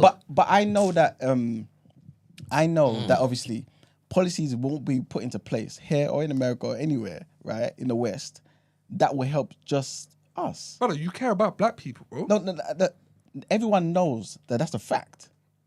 I'm saying that's a fact to the core. You better clip that 20 million times a day. 100% black people, my priority. Yes. But what I'm saying is, black people are also, majority of us, working class. We come from that background, right? We were raised up with other people. A lot of us in the same boat. So if there are policies that can help all of us, fantastic. All of us who? A lot of the working class people who come from similar sort of What experiences. working class? Working class black people? Working class white people? No, Everyone? but black people across the board, number one. Okay. But working class people too. You don't have to do this, Emmanuel. You know what I'm Emmanuel, saying? you don't have to do this. Do what though? You don't have to do this. Say you love black people only. You don't have to basically now say it's all of us now. Shares, bruv. You're not thinking. You're having the So wait, do you? shares. That's what you're thinking? No, it's not. Anyway. Yeah, go on. Anyway, let's not look to basically harper on this because I guess certain people can see what you're doing, right? Fernand's got a good question. What's that now? Please could we ask Eman to explain how investing in people isn't a good economic decision? We seem to focus on tax breaks for the rich, but trickle-down economics doesn't work. Fernand, please expand on the investing in people.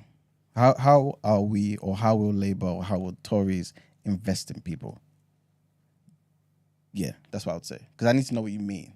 Because I'm not opposed to investing in people. You should invest in people.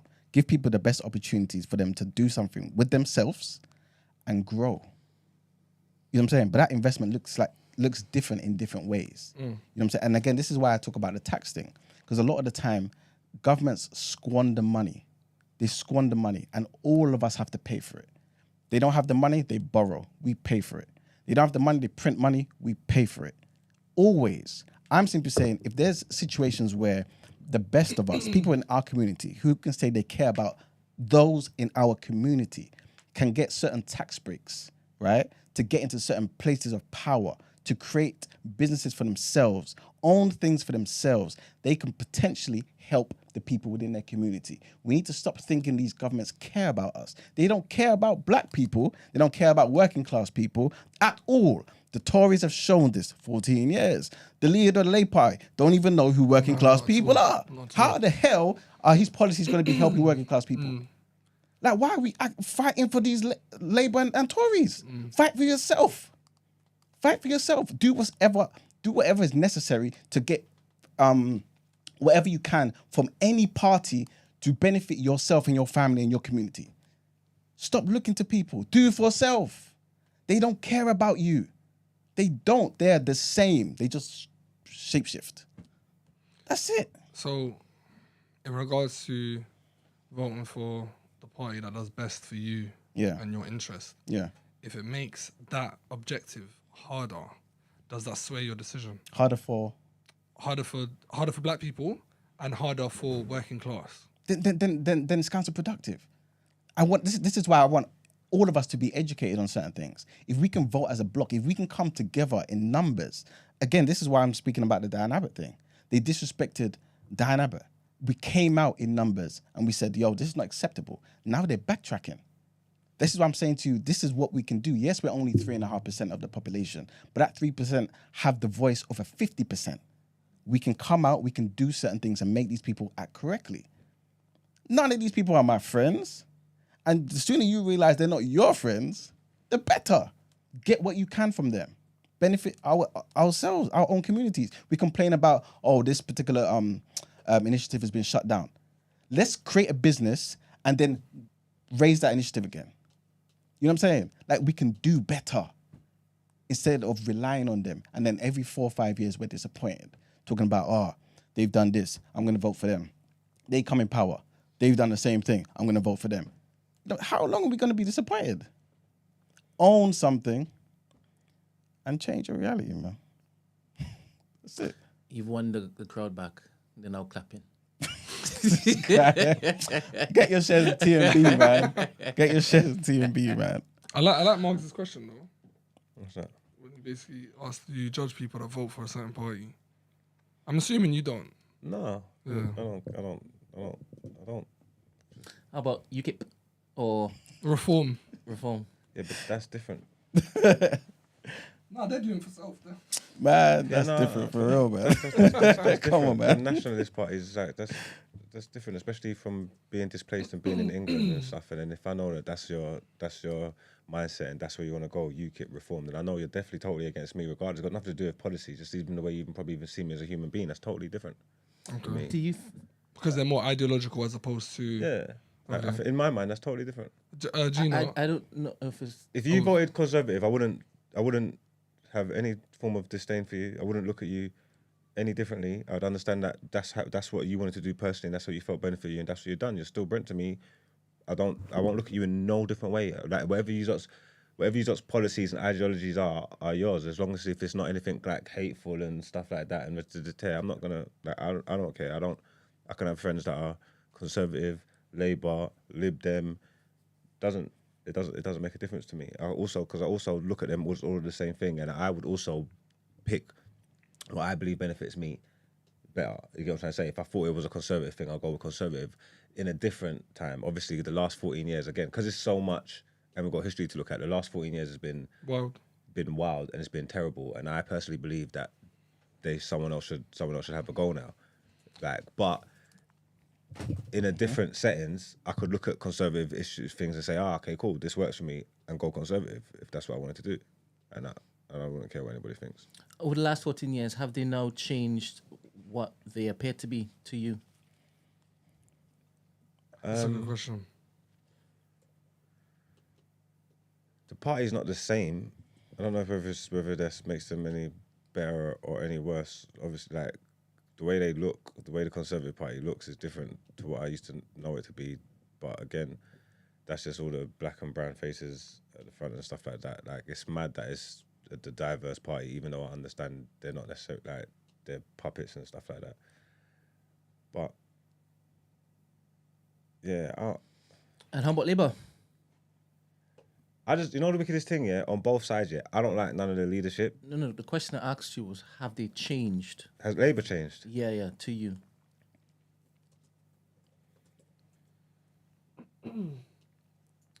They haven't even had a chance. Like, it's been 14 years. They ain't even had a chance to do nothing. I haven't been playing. They've just been plodding along, and they're not been. I don't know.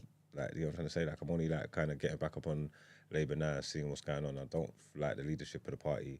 I don't like the leadership of the Conservatives either. So I don't know. Whatever they've done, it's made you say, I'm not voting for Labour. I don't like the leadership, so I don't have no faith in care. So I don't know what they're gonna do once they get there. And then what's happened with Diane Abbott has left a nasty taste in my mouth. And made me So think it's made you feel as though it's Spider-Man over there. yeah. And this is, when you ask the question, would you judge somebody based on who they vote for, right? If the party changes and they present themselves in a particular way, and then somebody who it is that you're talking to says, I'm voting for that party, you're going to have some form of Preconceived opinion notion. on them based on what you now see the party to represent. I kind of get where you're coming from, but using Eamon as an example, he's preaching economics from Jump Street. You know what I'm trying to say? That's what's in his heart. So why would you be confused that he likes conservative policies? It's because you know him. He likes conservatives? Policies. Can we pose the question to Gino and Esther? Do you not judge on a personal, forget professional, on a personal level, whether it's friend or a dating prospect, if they told you they were going to vote Conservative, or they voted Conservative? No, I don't think so either. no, I I wouldn't. don't. No, I don't think I would. If it was like a racist like BNP, Okay. then I would judge that. But Conservatives, all right. no. I am. We know. We know. I am. 100%. But have you not said before, I don't want to put words in your mouth, right? That if the Tories were to change their policy on Israel and be Ramsey-esque pro-Israel, yeah? And Labour wasn't. Ramsey's pro-Israel. Pro-Palestine. Yeah. Well, Sorry. Yeah, Cool, that's cool. exactly what I meant. I'm pro-Sudan, pro-Congo, pro all of that. But focusing on you know what I mean, the conflict in Israel. If the Tories switch their policy on that and we're like, yo, this is ridiculous now, right? And they were like, no, fully out there speaking loud about stopping it, right? And Labour are still doing what they're doing now. Could that potentially sway your vote? Sway me. This is what I'm saying to you. But So would it be fair for me to look at you and think, oh, look at this waste, man, because he's supporting Tories? Is that fair? Yeah, but it'd still be fair because there's still. I get both sides. I get what Mark's saying, and also I get where I'm coming from. Yeah. But it's more so to do with if you were to ask me why, then I would tell you. Precisely. Even though me and my wife argued, like in a hypothetical, we're like, if they done this, like we were heated. Like she was like, no, for the same reason. She was like, you got to look at everything else to do with them because you got to look at the next 5 years of austerity. What does one thing mean for everyone else, which is the argument I was posing to you lot. But my counter argument was it's either someone's alive or someone's dead. There is no argument for me.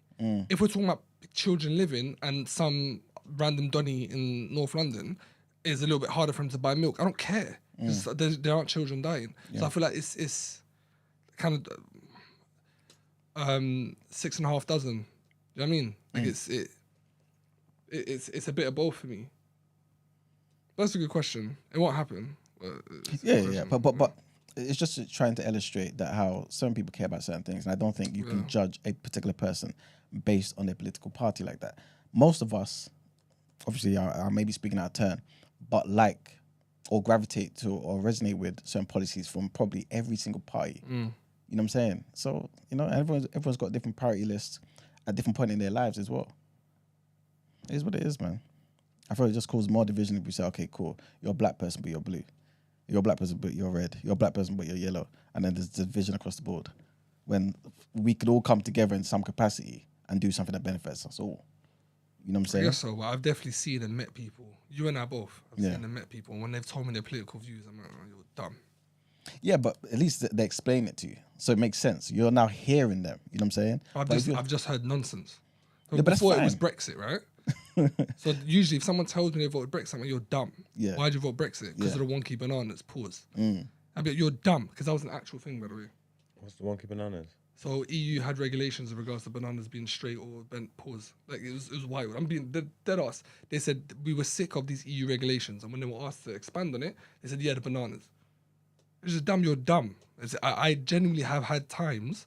I think you've been there as well, where I've spoken to someone, thought they were of sound mind, and then when they've told me they voted for Boris, I'm like, okay, cool. Why'd you vote for Boris? Oh, so I can go to the pub with him. You're dumb. I said, you're dumb. You're stupid. You lack foresight.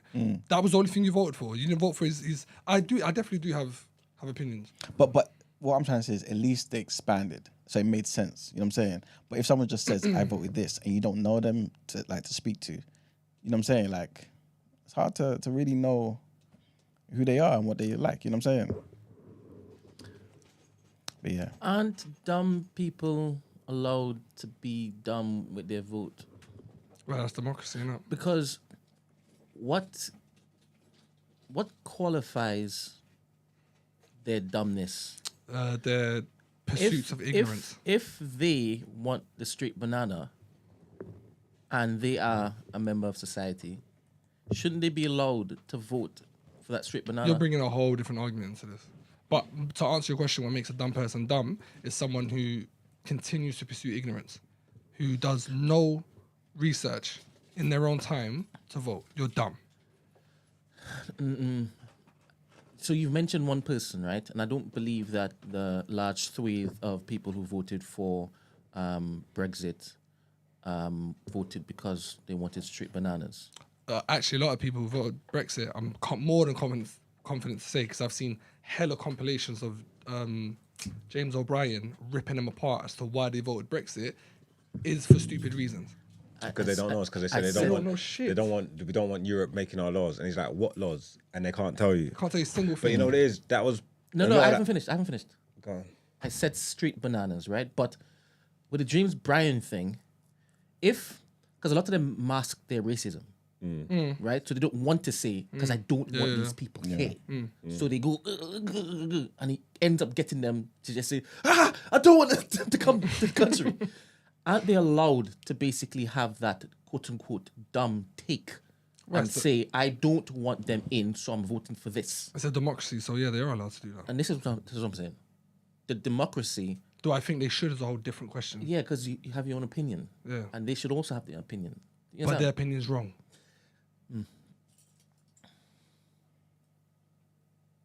Not everyone that voted Brexit was racist, but every racist voted Brexit. That's a James O'Brien line. Yeah. You know, he's very condescending. Who's James O'Brien? O'Brien. He's had enough of those people, though. That's why, man. What He's the had enough. Brexiteers? Yeah. Yeah, you can't stand them. you can't stand them. But yeah. All right, man. I feel like we can wrap it up there. Mm-hmm. Cool. Let's get into our headlines.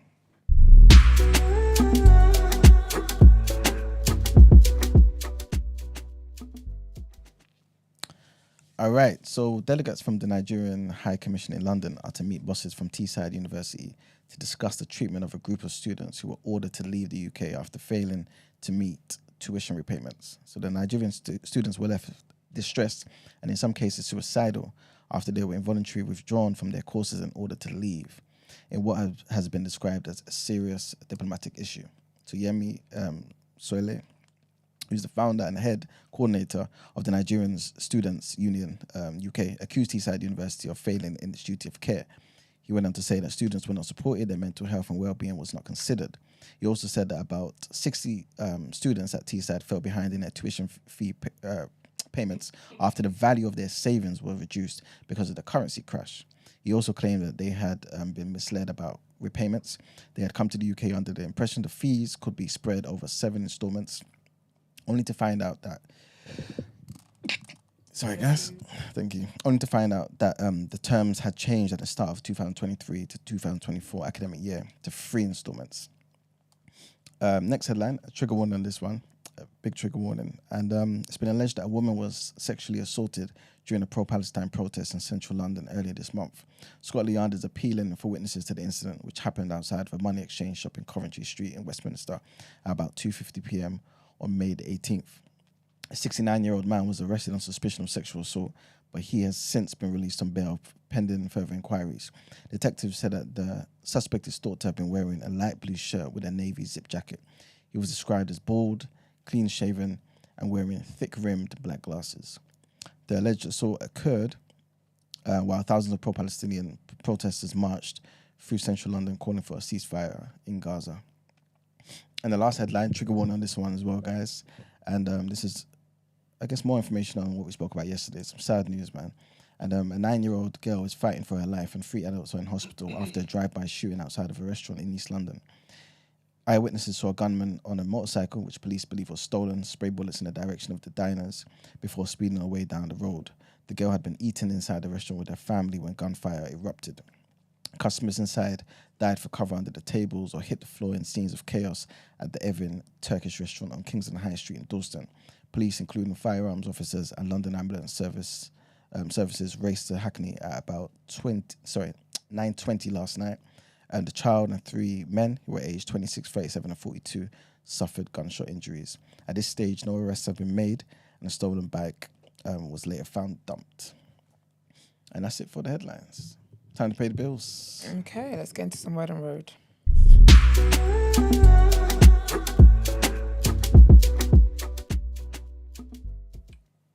Okay, Vybz Kartel has been denied bail. So if you guys remember, I talked about it a while ago, where a London court basically said that his case can be retried, something like that. But yeah, his case can be retried, and it's going to be retried in Jamaica. So his lawyers filed, or for him and his the accused team with him, for them to essentially get bail, but that's been denied basically, and they said that you can stay in there until they do the retrial and see whether they're found guilty or not. So that's what's happening. Do you know what he would have done for the economy in Jamaica? Crazy. He would have. I actually thought he was going to win the appeal, just based on the fact that for the bail. Yeah, that's probably why they didn't, because that's probably why they probably didn't, because it would be very chaotic. I can't imagine how chaotic it would be. He would bring so much money, but then he's also likely to escape. you got to think about those things. Them fans will do some crazy things. So they basically said that it's not it's not against the law for them to keep him. It's not unconstitutional for them to keep him in prison whilst he waits for his retrial, basically. Right. So he and his little friends gotta wait. And then remember as well, I told you about the former photographer of Megan Thee Stallion, who basically filed a lawsuit alleging a bunch of stuff about being mistreated, not being paid right, being fired. She was having sex in front of him, all that stuff. Basically, her team have responded. So that was back in April, actually. So her legal team have put out a statement, and they said, he's angry at the loss of this high profile gig and his exile from the inner circles of stardom. Garcia filed a factually and legally frivolous complaint. He took a run of the mill wage and labour dispute and trumped up his frivolous claims with sensationalist false allegations of sex, debauchery and workplace harassment for the sole purpose of creating a media firestorm to tarnish the career and reputation of Miss Pete. Well, I'll keep an eye on all of that stuff anyway and let you know how that goes. And then lastly, not much of me today, we talked about, it was 2 days ago, wasn't it? Talked about Rolling Stone's article, no, it was yesterday.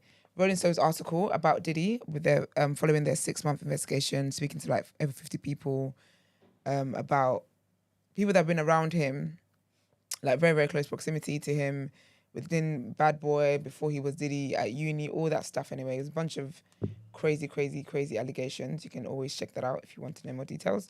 But basically, Rolling Stone were there speaking to Biggie's mum, Valletta Wallace. And they're basically talking to her about, the whole situation. So basically in the article, the former president of Bad Boy, I think that's who she is. Yeah, I can't find her name now. But yeah, that's who she was. She spoke a lot in the article, in the Rolling Stone investigation. And she talked about how Diddy was jealous of Biggie and Tupac being close. Because Tupac, apparently, she said also that Tupac didn't rate Diddy and felt like he was pretentious and he was corny, essentially. So she talked about how he was jealous of that relationship and blah, blah, blah, blah, blah, whatever. So Biggie's mum has responded to that because obviously her son was mentioned in the article and a bunch of other alleged stuff about what Diddy allegedly may or may not have done to Biggie and whatnot. But anyway, she said that, hold on, where is it? She said that reading, just seeing all this stuff, all the allegations about Diddy makes her sick to her stomach. She says that, I'm praying for Cassie, I'm praying for his mother. I don't want to believe the things that I've heard, but I've seen the hotel video and I pray that he apologizes to her. She went on to say that I hope that I see, this is what was funny to me. She said, I hope I see Sean one day and the only thing I want to do is slap the daylights out of him. And you can quote me on that. Aunties are so funny. She said, because I liked him and I didn't want to believe all the awful things, but I'm so ashamed and embarrassed. He needs to apologize to his mother. I hope to God he sits her down and spills his guts and apologizes to her. Yeah, man. Auntie wants to slap the shit out of him. And by the looks of it, she's not the only one who wants to. So there's that. But that's it for me. Let's get into People's Journal.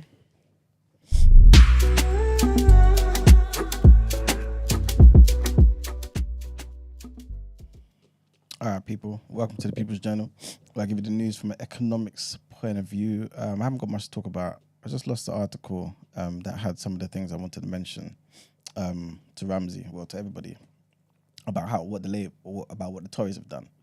That I said it's kind of socialist. Okay. Oh, you want to go back to that? I've just lost it. Oh, No, okay. remember, I don't shy away from the facts. I never do. You know what I'm saying? But I'll find it in my history in a minute. But yeah, like I said, there's not much to talk about. This first thing is just basically about income tax thresholds that we were talking about earlier when Gina mentioned it. Basically, long story short, for this particular general election, it's come out that both Labour and the Conservatives will keep the income tax thresholds frozen until 2028. So there will be no change. What happened? It's a long time. But yeah, there'll be no change, man. Both parties intend to stick with the thresholds, which basically would mean that there will be an effective tax rise because of inflation and things of that nature. Obviously, this was done in response to COVID, and it's going to be there for the next 3 years, man. Mr. Hunt, Jeremy Hunt, who's the current Chancellor, said that the freeze will end after that. Obviously, it doesn't give much detail about what they're going to do after that, and how much it will go up by, the threshold. But that's what he's saying. And Labour said they're going to be sticking to the Tories' plans. So there's not much more to talk about on that. The IFS, though, Institute for Fiscal Studies, they warned that this would bring like 4.5 million people into higher tax thresholds. Hence, more of us paying more tax, you know what I'm saying? Because you've frozen the tax thresholds. Right. But they had an interesting article out where they're basically asking, basically call on whoever wins, right, to start really thinking about growth and boosting the standards of living in this particular country. And they said the income growth has been slow for both the rich and the poor, the old and the young. While obviously the events such as the pandemic and energy price rises has influenced the situation, they also went on to say that the UK had fallen behind some other countries, you know what I'm saying? And being the UK being, I guess, the powerhouse that it is, they need to fix that and rectify that ASAP. They said that the next government had a critical role in boosting productivity and in turn, people's incomes. You know what I'm saying? You have to make your country productive. Otherwise, it's just not going to work. You can't just keep taking money from people. You have to create the avenue for people to for things to grow. You know what I'm saying? So yeah, that's what IFS has said. Citizens Advice also said that politicians of all parties need to be clear about how they will tackle issues of living standards. Hopefully they are, and hopefully I'll be able to relay that to you guys so we can actually go into it as well. But yeah, that's pretty much that. The last thing I wanted to mention is basically Labour just said that they're going to be kickstarting the creation of green energy projects across the country within months if they're elected. So if that's something that you care about, yeah, you know, a lot of people do care about it, you know what I mean, the environment, you know, clean energy, things of that nature. So yeah, they're saying, look, we're going to be starting this ASAP, as soon as we're elected, within a few months. Keir Starmer said that investing in the production of domestic clean energy would cut bills in the long term as well. So hopefully he's right, man, because they're going to win. You know what I'm saying? So if they can put money into these areas and long term, I guess we can reap the benefits of this, then I guess it'll be a good thing. But there isn't much to talk about. I wish I had that article quickly. It's just a few points, and that was under Boris's tenure. But for your argument saying that, Yeah, just to mention Tories about how aren't they intervene. capitalistic and Yeah, they're more like- socialist. I didn't say they're more That's what you socialist. just said. They said it could be argued. That's what you said. No. That's why I asked you to bring it up. When I say more socialist, not more socialist than another thingy. I'm just basically saying more socialist than you think. That's basically what I'm trying to say to you. Because they're not a pure capitalist government at all. You like, compared to America, compare like Republican Party and what they do in America to the Tories here. Again, I'm not trying to say the Tories or whatever is good or bad. I'm not interested in any of that. I'm just talking about the idea of them being like proper capitalists. They are really not a capitalist government like that. They're more to the right than Labour, of course, that goes without saying, but they're not pure capitalists. That's all I was pretty much trying to say. I'm trying to find it. Yes, here it is. Basically, just a few things. They wanted to increase the number of nurses, which would be obviously putting money into the NHS. So this is Tory, This is the Tories, yeah. This is under Boris Johnson. Again, a pure capitalist society would not be necessarily thinking about that. Okay, They will leave that to privatization. Are you bringing up pledges or are you bringing up what they've actually done?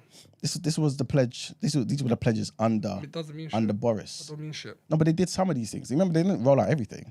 You know what I'm saying? That's a longer Have you discussion. got to what they've actually done? Because that's what we've Not got in this to. particular article, no. I'm just talking about them as a government not being a pure capitalist government. They would. Okay. That's the only point I'm trying to make. Weren't they protesting recently? The nurses, the NHS nurses. Yeah. Oh, this is the same Boris Johnson. I was clapping for the nurses, isn't it? Yeah. Everybody. But you have to remember, like, again, my point is simply, you have to know what capitalism is. You know what I'm saying? Like, it's simply about them intervening in the affairs of everyday life. And pure capitalist governments, pure capitalist ideas would not do as much government intervention as the Tories. That's the only point so I'm we're having making. a semantics argument then. It's not 'cause semantics. It makes a is. big deal if you're talking about capitalism or socialism. You said pure capitalism. What country now is pure capitalist? Or as capitalist as you think, I should say. Because that's why I said to you, compare the UK with America. If you was in America, you would understand capitalism. Believe what I'm saying to you. Like, this would not happen if like, under Thatcher. This would not happen under, you know what I'm saying? Like, those guys who actually think about having everything owned by, like, the people. You know what I'm saying? Rather than a government body representing the people. Like it's completely different. Having the whole pension, the triple lock on the pension. Again, Boris, and that's right. We've got that right now. Spending £6.3 billion. I'm gonna say they did this on 2.5 million disadvantaged homes. Again, like capitalist governments don't do this. That's what I'm trying to say to you. What happened? I've just asked Bard. No, sorry, ChatGPT 4. I asked them, are the Conservative government in the UK pro-capitalism? Yeah. And then they said, yes, the Conservative government in the UK is generally pro-capitalism. The Conservative Party traditionally supports free market policies, private enterprise, and minimal state intervention in the economy. They advocate for policies that promote economic growth, reduce regulation, lower taxes, and encourage private investment. Yeah. This pro-capitalist stance is reflected in their emphasis on individual responsibility, entrepreneurship, and the importance of the private sector in driving economic prosperity. You nearly got me. What do I nearly got you? That's true. But this is why the Tories are saying. Can you see what he's doing? This is why the Tories are saying. So they are pro-capitalist. No, they're not. He's saying they're not pure. That's why I said this is all a But semantic. I just asked. No, but you'll have to listen, man. Listen to what I'm saying. Listen. What do you mean listen? You've been flip-flopping. What are you talking about? Listen.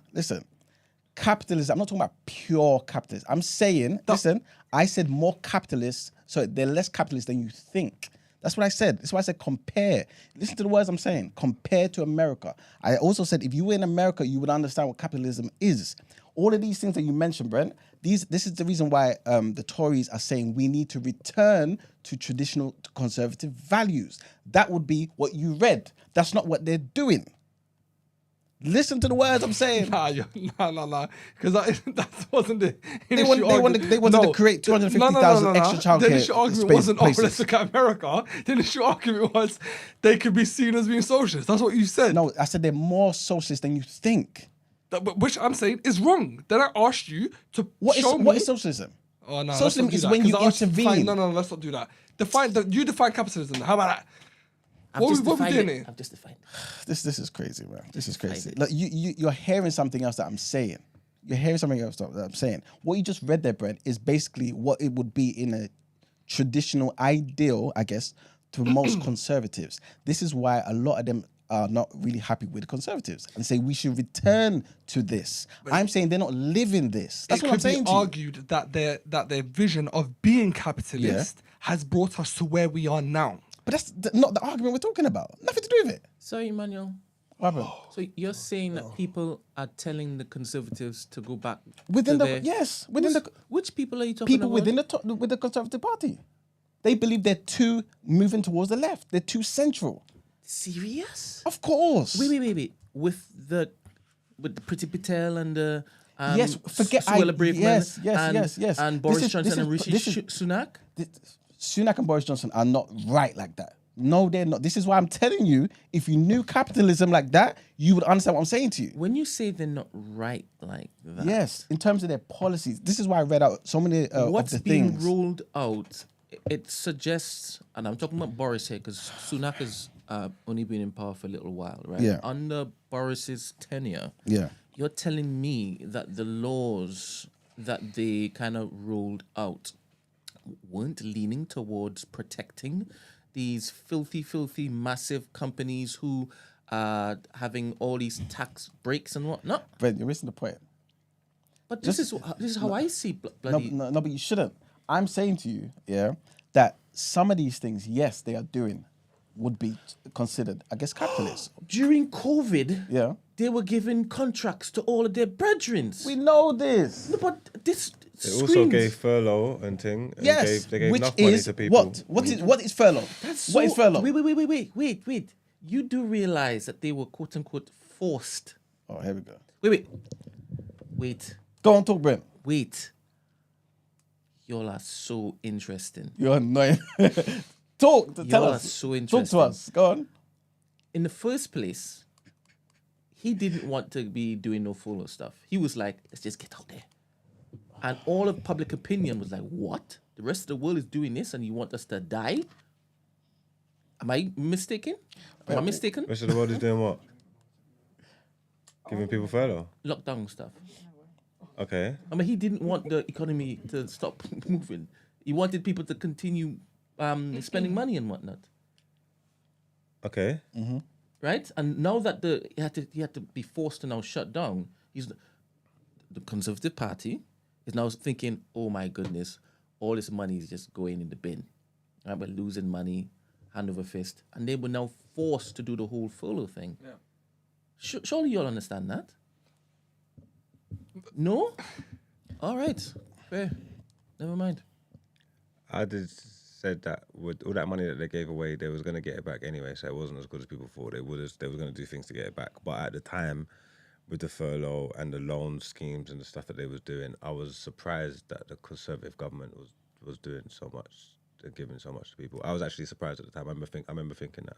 I don't know, but And that's all I'm basically in saying. my head, the capitalist in my government head, wouldn't do that. In my head, I was like, they're looking to basically do this right now, but once it's back open, oh my goodness, they're going to lean in heavier than ever, and that's what's happened. Yeah, they're going to recoup. They had to recoup. They even was far always, past. they was always going to recoup. And during that time when the furlough was being handed out, they handed it to their brethren. Yeah. Do you understand how wild that is? How did what to their brethren? All of the contracts.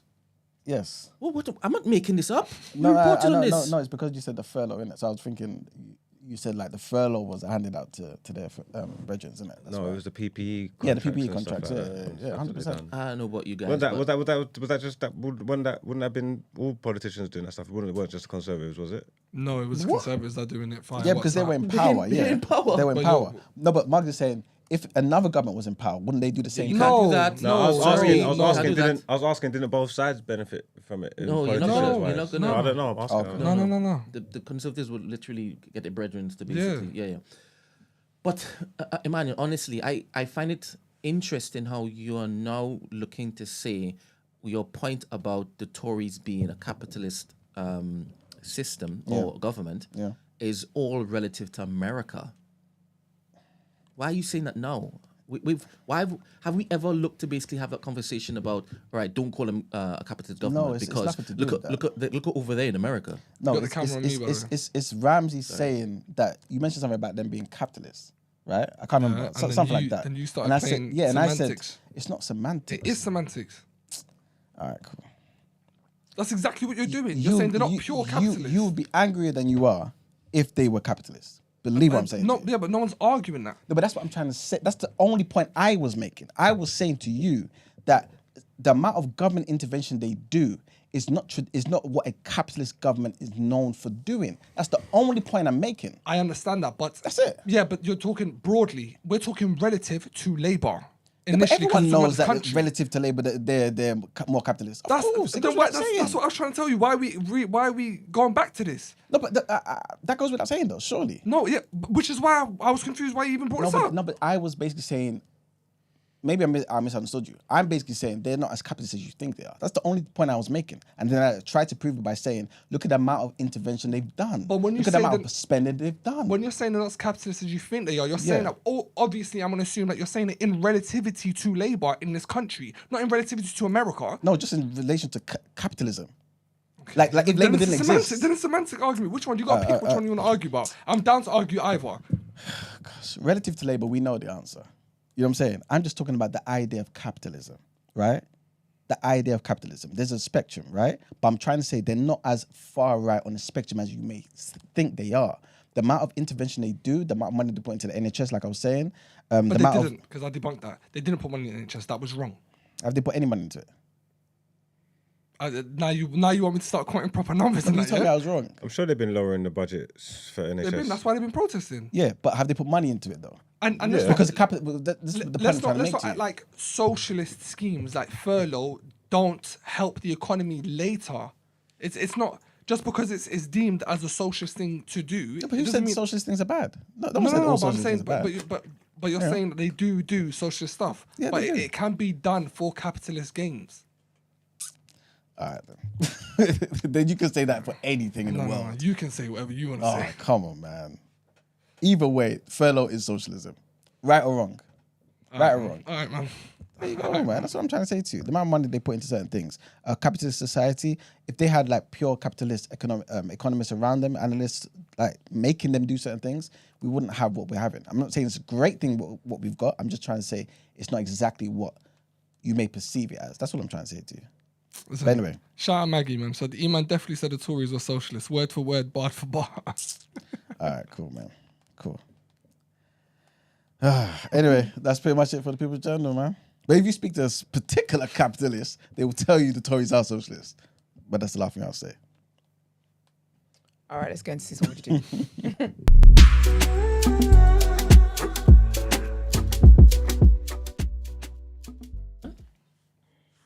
You can, because that's It's the same person, right? yeah. So that's the context. Yeah. Okay. Wait. No, it's not the same person. That bottom one is actually the one that we are going to be talking about, but there are a couple other ones that just have to be read out. Oh, there's just one. Sorry, I removed it. So just do the white bit and then do the orange bit. Like, but there's no context.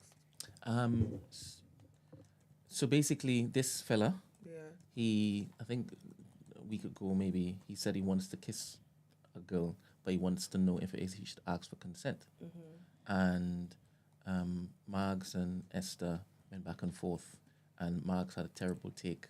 So said social media. What a terrible take. So said social media. Who's the fuck about social media? I never had a terrible take. If you're telling a story, tell it properly.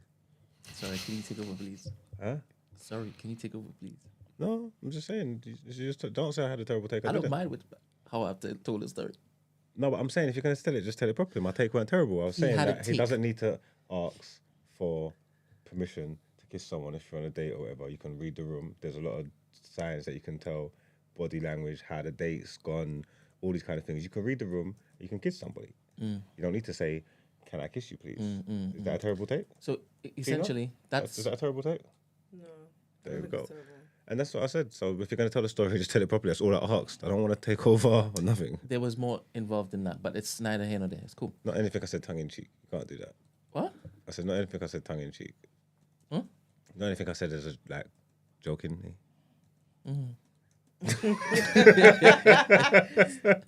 So basically, he's now followed up to say, I asked, because he followed the advice of, I think, myself and Esther. I asked, and she was like, cool, you get a kiss, but why did you ask? That would be me.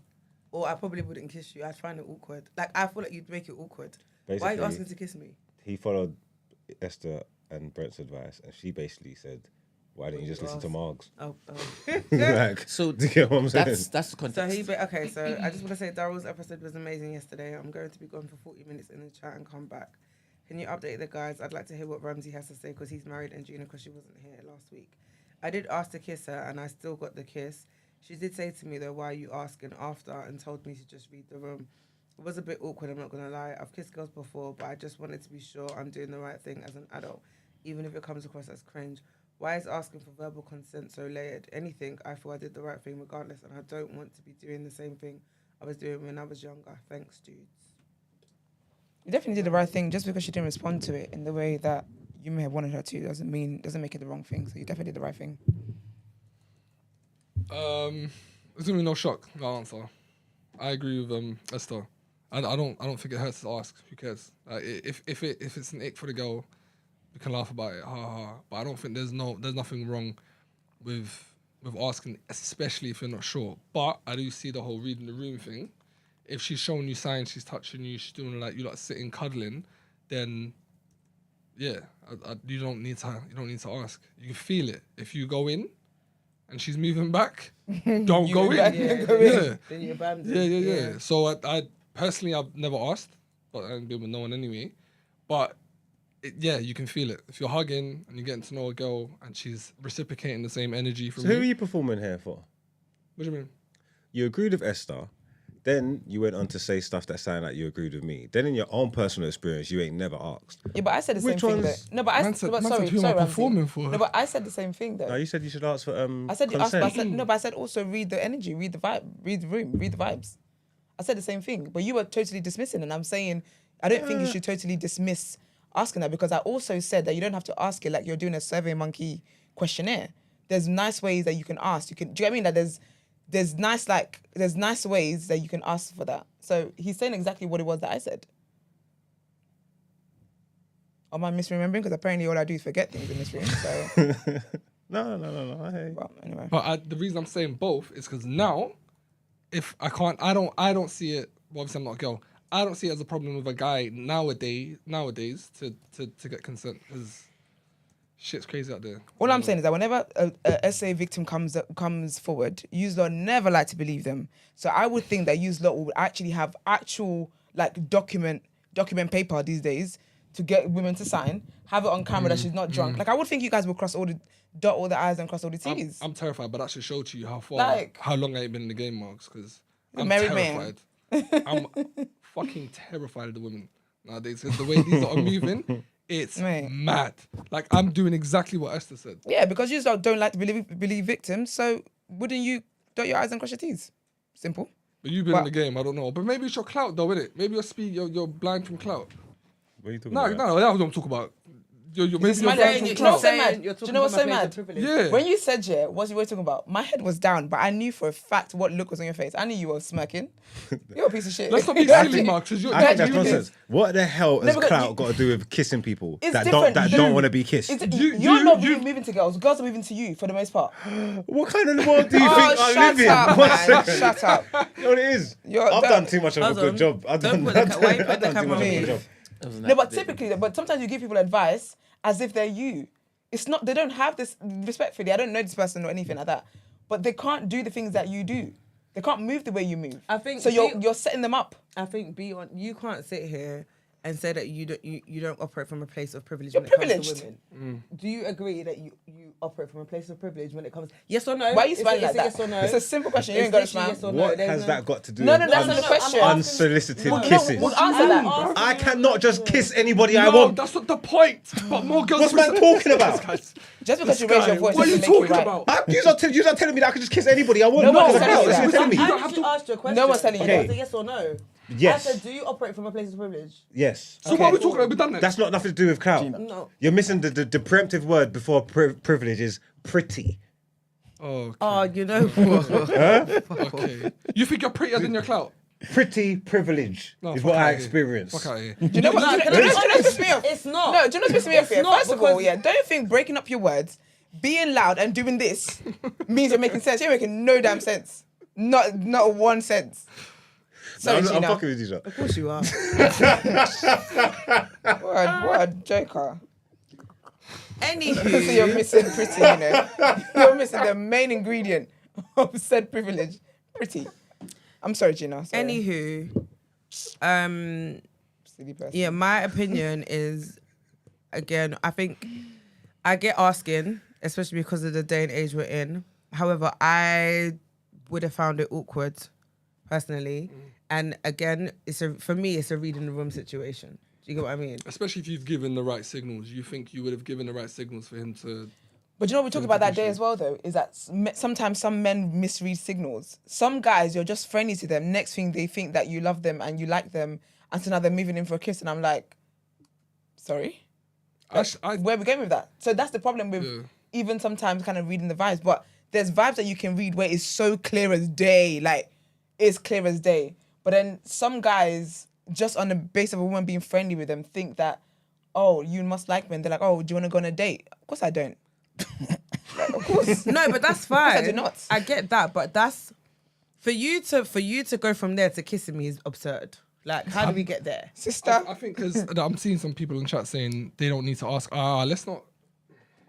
Just because they're speaking from personal... What? I should have left the clip up. This is my fault. This is my fault. I should have left it. I think I there's... should have left it. I think there's certain You got things a brand to protect, man. Is it? So when you're on here saying the things that you're saying that's in said clip, what's happening then? No, that's what I'm saying. That's why he took it down.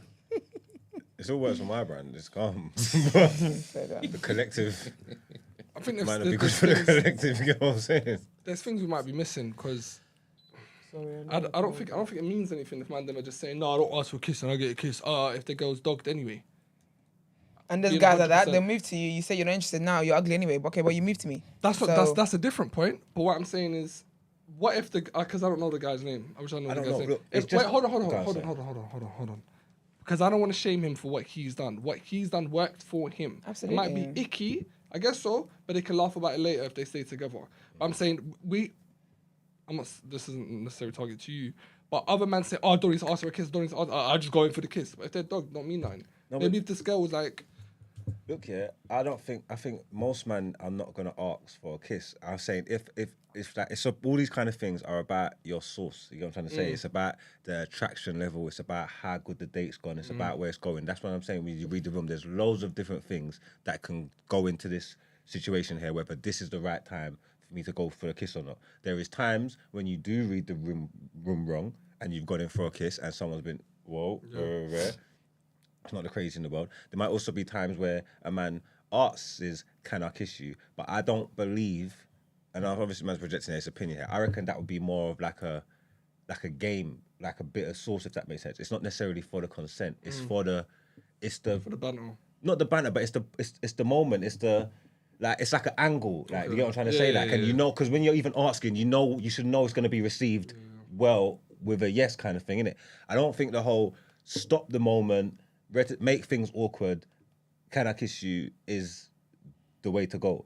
You shouldn't just be kissing random people that don't want kisses from you. This ain't about, obviously consent's always important. I don't think anyone's arguing that about No, it. no, this ain't about, so when man's talking that, it's not about imposing people and giving people unsolicited kisses. That's not what it's about. It's about being on a date, two people that were clearly attracted to each other beforehand, yeah, and when's the right time to kiss them. You get what I'm trying to say? And I feel that you should be able to decipher that for yourself without having to ask. That's kind of the point that I'm making. Yeah. No one's arguing whether you're saying it's unsolicited or not. I don't think anyone's even disputing that. But I feel when you said that, it brings up a good point. I feel like if the man is good at handling rejection, so if he goes in for the kiss, he's misread it, but she's just not ready to kiss, and you're able to take that and move forward, then probably asking isn't the right thing, unless you're good with rejection. Am I making sense? Do you get what I'm saying? Like if you like a girl, but you're just moving a bit too fast, and she goes, not at the moment, I'm not ready, and you're able to take that and then probably take her on another date, are you able to move forward with that? I think that's another aspect that could work. Yeah, no, I heard that. Like I said, I just feel like you're gonna, unless you do it in a certain way, like I'm saying, that's the vibe, that's part of you, like running your game and doing whatever you're Some doing. man ain't got game though. Yeah, okay, cool. But I'm saying, unless you do it in a certain way, you're just gonna kill the vibe. As far as No, I'm saying not asking. I'm saying to go in for the kiss, and then she's not ready, she moves away.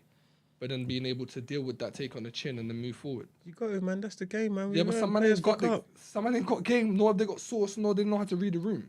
If you're a good kisser, you ain't killing no vibes. Your lip sync is resurrecting the moment. So if you kill the vibes and the kiss after that is dead as well, you're eating her face out, then I just don't think it's meant to be love. Well, we don't know how good their kiss was, but he got the kiss. But she Well, I'm just still talking in general, not even this lovely man. I know, but she still communicated that, or he still communicated that it was awkward. Yeah, but it is what it is. I feel like he's done what he wanted to do. And I feel like that's what's important for him to know, is that just because it may have felt awkward, like I feel like probably this is the first time he's probably asked somebody, so there's that which will make it awkward as well. I think he said that It's as not well. something that, do you know what I mean? Yeah, it's not something that he's used to doing. So that awkwardness was always going to be there, even if she was like, "Oh yeah, you can." You would have still felt, because it's not in your nature to. Well, it's not common to you to have done that. It's not a feeling you're used to. So there will always be that. But I think just because someone doesn't respond to something the way you wanted it to, as long as you've dotted your I's, crossed your T's, and you feel good that you've done what it is that you wanted to do, he's wanting to walk in a different light of like respecting women in that way and checking if they're comfortable and all that kind of stuff. I think that's a great thing to do. That's a great mindset to have. So even if the girl you're with doesn't respond to it the way, Jimmy doesn't appreciate the efforts, I would say, that doesn't make it a bad thing. Keep doing what's comfortable for you. And over time, the more you do stuff, the more comfortable it's going to be. And I feel like you're going to get kind of saucy with it after a while. Do you get me? You might have started off as a questionnaire, like a census, but then over time, you will just be more comfortable and be able to lean into it more. You know what? That's a good point. I feel like if he's the type of guy to ask for consent and she's the type of girl to get ick, then maybe you're not meant for each other. You're not meant for each other, because I want guys to ask me stuff like that.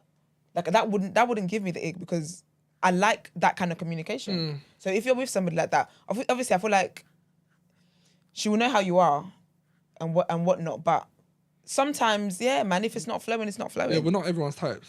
I'm Well, definitely yeah. not bare girls' types. All right. And I know that going forward. But if I go ahead, say you're the type of guy to ask for consent, and she ain't fucking with it, then she ain't the girl for you. Why pursue it? Yeah, man. I just think sometimes people read situations wrong. Like, even sometimes guys are nice to women and they think that the guy likes them. But I just think when it comes to like doing physical stuff, it's always good to know people are at, because yes, she might really like you and want to kiss you and stuff, but she might like be a bit nervous and whatnot. So maybe I'm not ready for it now. I do want to kiss you, but I'm not ready for that right now. But how would you know that if you just shoved your tongue down her throat? So next one, Gina. Right. Hi, Brent. Please don't say my name. I comment now and then, but listen back every day. Love you guys. Hope you're all well. I just wondered if there's time for a quick sis, what would you do? Especially since both Gina and Esther are in today. I'll give brief details below just in case you see this. My partner of 11 years recently broke up with me as he wasn't sure if he wanted to get married. Needless to say, I'm rattled. I'm in my early 30s, good job, own my own place, etc. We didn't live together. We've 100% discussed this before. We had a break a few years ago over the same issue. I was clear from the get-go I want to get married and have children especially. I was already panicking, the time was running out for me fertility-wise during the relationship, and he expressed that was overwhelming and something he wasn't ready for. Now I feel like it's over for me. This was really recent, so plan A is that we reconcile. But I've not dated anyone since uni, never had apps, etc., and I'm not super confident, so it feels like that dream is dead. My question is, how do I get over the feeling of failure if I don't get the family I've dreamt of? I've already achieved all the other things I've set out to do, but this one relies on another person and I feel really let down. And I can't see myself finding someone else now. Any thoughts of how I get my person back? Should I even try? Please be kind with your suggestions. It's still really fresh. Thanks. That's sad. It is. But you know what, yeah? I understand the feeling of feeling like it's over, especially based on the time, like the age gap. Because when I broke up with my ex, I was 31. And I thought, oh my days, like, it's over for me. Girl, I'm about to be 35 next week and I still ain't got a man. So, like, I think what you have to do, yeah, and what I've had to learn is that you can't make that your personality. Do you get what I mean? Like, you have to be grateful for the other things that you've achieved in life. Like you said, you're successful, you have a great job. She owns a house. You own a house, you live by yourself, you're sufficient. Like, those are things that are within your control that you have that you should be grateful for. Like you enough said. man ain't got no yard, so you can they'll be flocking. And you being, why are you laughing so hard? You just say what he said. Oh, yeah. But you, like, you're 29. Like, trust me, you have the whole of your life ahead of you. Like, I feel like even when you look at it now, back in the day, like, our parents' times and stuff, they were settling down and getting married very young. It's not really much the case anymore. I feel like people are doing that a lot later in life now. So I don't think you should put a lot of pressure on yourself, because if you do, you're most likely going to settle just at the idea of getting this thing that you want so badly. And it might not even be with the right person. Do you get what I mean? I'm not going to say that you should try and get him back. I'm not going to say that you should or you shouldn't. I understand that it's still very fresh. And 11 years is a very long time of having somebody in your life and them leaving. But I guess my whole thing is just give yourself grace. Don't put a lot of pressure on yourself and feel like time is running out, because it really isn't. And yeah. You was in a committed monogamous relationship for 11 years and you've not done it because you didn't want to put the ring on it. Like, you were basically married. Like, Basically, but you're not in reality. So yeah, but I know that Disney's messed up man's head. Like, it's sort of like, is that what the be all and end all is? Is the who's marriage? gonna Get married. Just some people, I'm saying. Yeah, but don't you think then? I hate when you look at me like that, you know. I can't believe what you're saying. And I'm actually tired. I'm actually you're scared. Do you know what it is? I'm actually tired today. So my face is just like this for everybody. If you give me good news, my face is gonna be like Yeah, this. that's why I asked you. I was like, you good? No. I'm very tired today.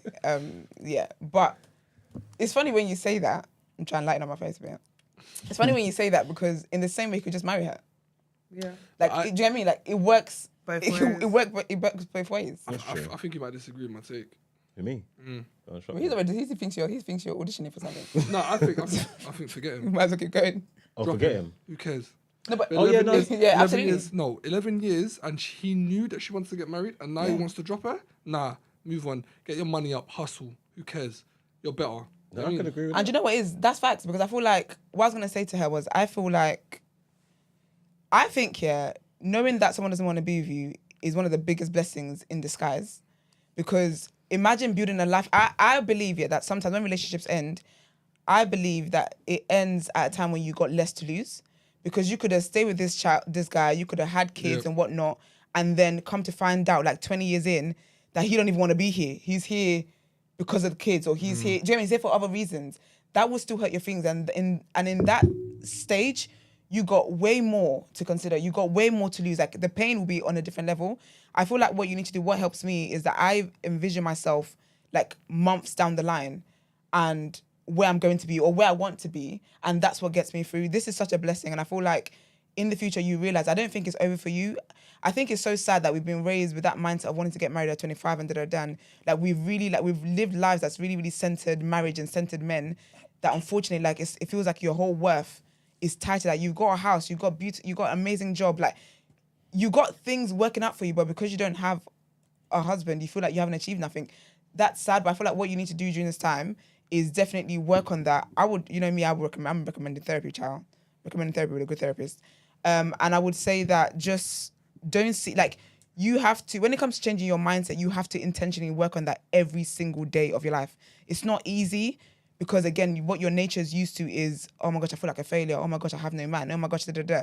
But what you have to do is always catch yourself. So always catch yourself and speak life into yourself. There's no way that your life is useless or you haven't achieved much because you don't have a man. And even look at the man, someone I was with for 11 years and didn't want to commit. Like, that's a man you should be thanking God 100%. left. Yeah. Do you get what I mean? You can't say he didn't want to commit. He committed. He didn't, No, though. no, He well, didn't want to commit to what she 11 wanted. years. No, but He didn't want to commit to marriage. That's what she wanted. speaking from personal experience, if I didn't meet my wife, we wouldn't think about marriage. Neither my wife or I thought about marriage when we were younger. We found each other, boom, we got married because we were in line. Everything was, we were there. Yeah. This, definitely I agree with Esther. This is a blessing. I don't really care about I agree with the therapy part. Yeah. But my mindset is, fuck a minute. I'm gonna go get my money now. This is a but blessing. you're a She's thug. a cat. That's She different. has a house. She's making money. I don't really understand that. She's in a win. She's winning. That's obviously assuming if she owns the house solely. If it's a joint thing, Even if she doesn't, though, like, you live by yourself, like, you got to pick the positives. I will be like, oh, I've got nice shoes today.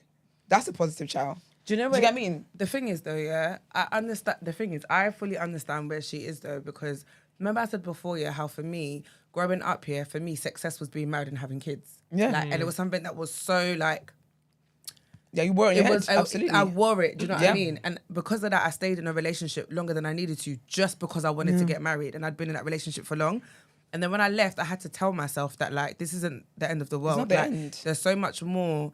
You have so much more to give Yeah. than to be someone's wife or to be someone's mum. And I had to become okay with that not being my reality. Do you get what I mean? Not saying that I don't want it, but again, like I said, if you make it your personality and something that you focus on, It will consume you, man. it will consume you, and you will end up settling Word. just to get married and have a child because it's the last piece that's missing to the puzzle. But it won't be with the person that you want it to be with.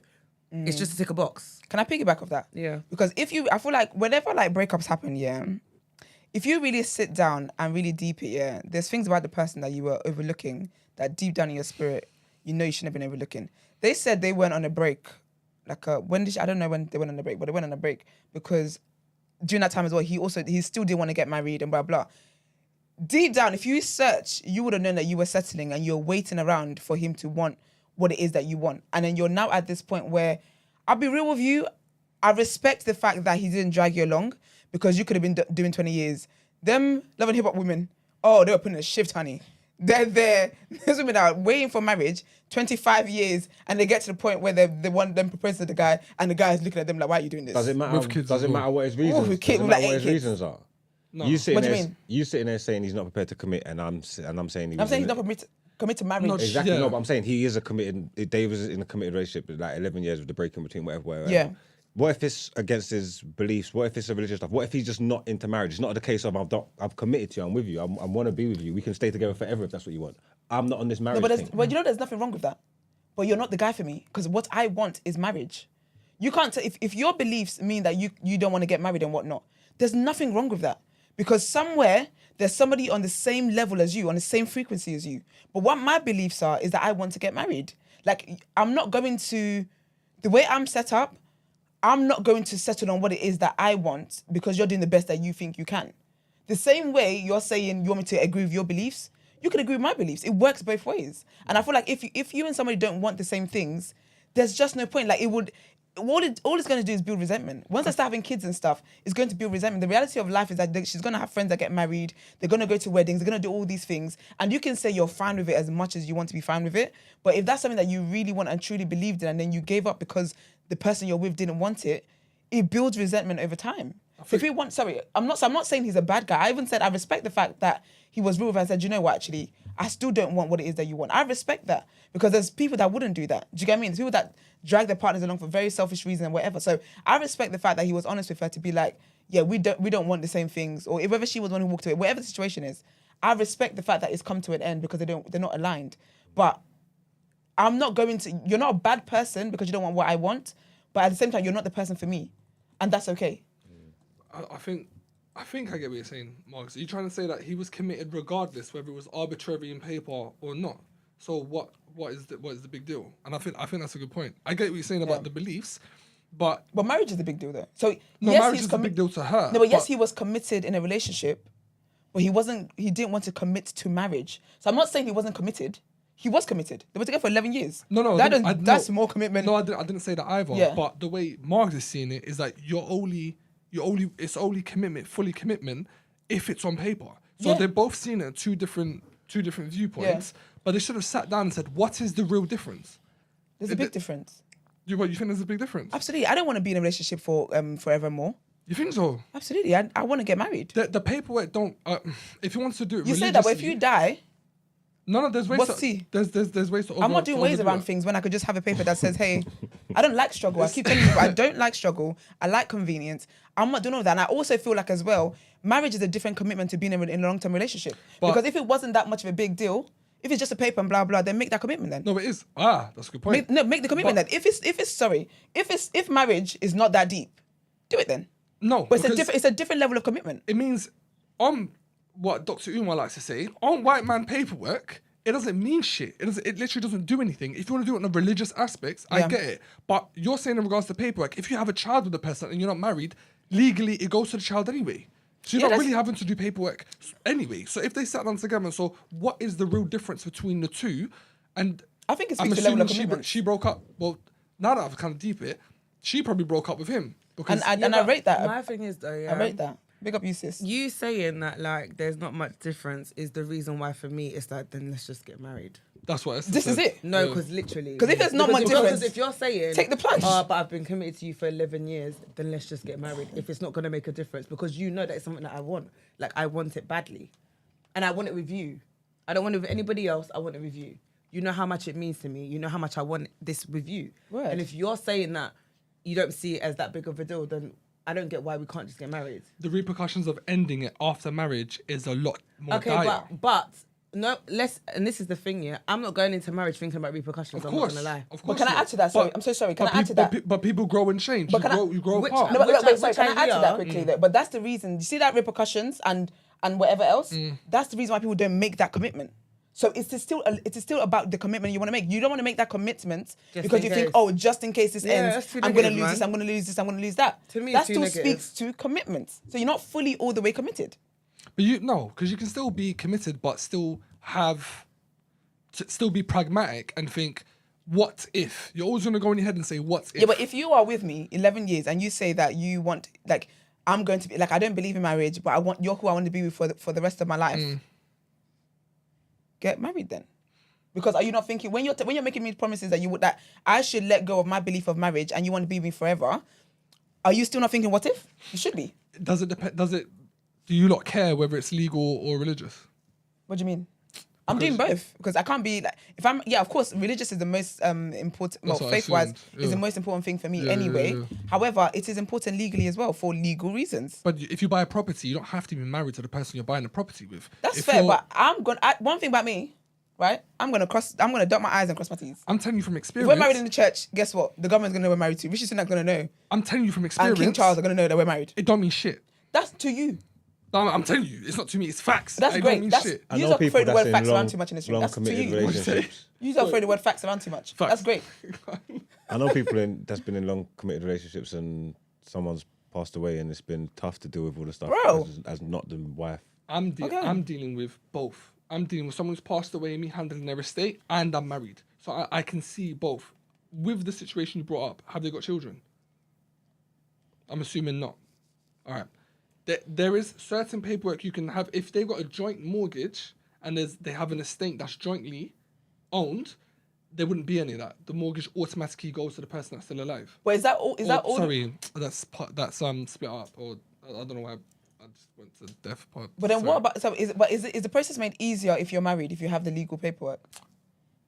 Yeah. It's the more same. straightforward, It is right? more straightforward. But No, but so it's easier. can't you would be have the to. same. What do you mean for buying property? No, but like it's not buying property, just in everything, in the things that he owns and all that kind of stuff. Is it easier if we are legally married? Not really. How? What do you mean? How can it not be? How can it not be You easier? just said it's more straightforward, so that is easier. With my workplace, my pension, if I was to pass away early, or my life insurance, my next of kin is my wife. So I've written that down. You can still be married and Imagine if write I got next to of change the next of paperwork kin. to me to be the next case his mum.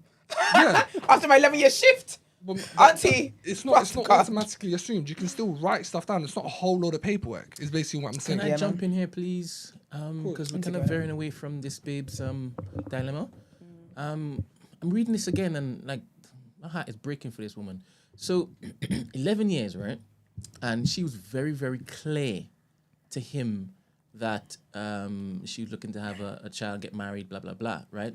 So now she's saying, because this was really recent, I was really panicking that time was running out for me, fertility-wise, during the relationship, and he expressed that was overwhelming. Cool. So she's not dated anyone since uni. Her main fear is that she doesn't know if she can basically do what you're suggesting, Gina, right? Like, just believe that it's not over for her. And this is a conundrum. I've not dated anyone since uni, never had any apps, etc. And I'm not super confident. So it feels like that dream is dead. Yeah, but would feel what I'm that. saying, I hear it, yeah, but all of those feelings are because it's still fresh. Yeah. All those feelings will pass. They will pass. Do you see what I mean? Because that's not, you're making it seem as if it's a full stop, and it's not. So, that's why I said that. But I understand because I've been there. Do you see what I mean? So active advice. Which is what I said, that she should. I don't think, I wouldn't try and get back with him, knowing that I made it very clear over the 11 years what it meant to me. You even had a break based on it. I don't think you guys getting back would change anything unless he has a change of heart. And maybe you finally leaving him is the kick up the arse that he needs. But again, that will have to come with time. Do you understand what I mean? Yeah. I think I disagree with that. Because bear in mind, if he's willing to break up an 11-year relationship, this is a break now, so they've broken up, and then he comes back a month, 2 months, 6 months down the line saying he wants to get married again, he will flip-flop again. You think so? I don't Why? think so. No, Not I don't think necessarily. so. I don't think You so. don't think so? Because I feel like Because- sometimes it's people's fears and stuff, and he might like the commitment thing I'm talking it's about. true. He might have that fear of that extra level of commitment because that's what it is, and so not being with her, be like, what am I doing, and then come back. And also, Does that speak to me then? But 'Cause I then don't. also they took a break. Yeah, a break is different from a breakup. When you breakup when you is go on done. a break, Yeah. there is subconsciously that the idea of you guys getting Yeah. back together. Yeah, when yeah. when you've broken up, it's clean, it's cut, you're done. Don't ever They've broken up. Go on a break with me. We're not talking about Them you. must think I'm But a this- side but this is what I'm got saying. A So, break. So no, they've had a Yeah. clean break, Okay. and that means Break on they've had what? time apart. He's now Exactly. experiencing life without her, Yeah. completely. Do you understand what I mean? okay. So right now there isn't the subconscious lingering thought of we might get back Yeah. together. We're done. So in that time of them not being together, he might come to the realization that listen, I don't want to do life with anybody else but her. Yeah. So he could come back. No, But I'm my- saying he I can. don't- What I'm saying his motives.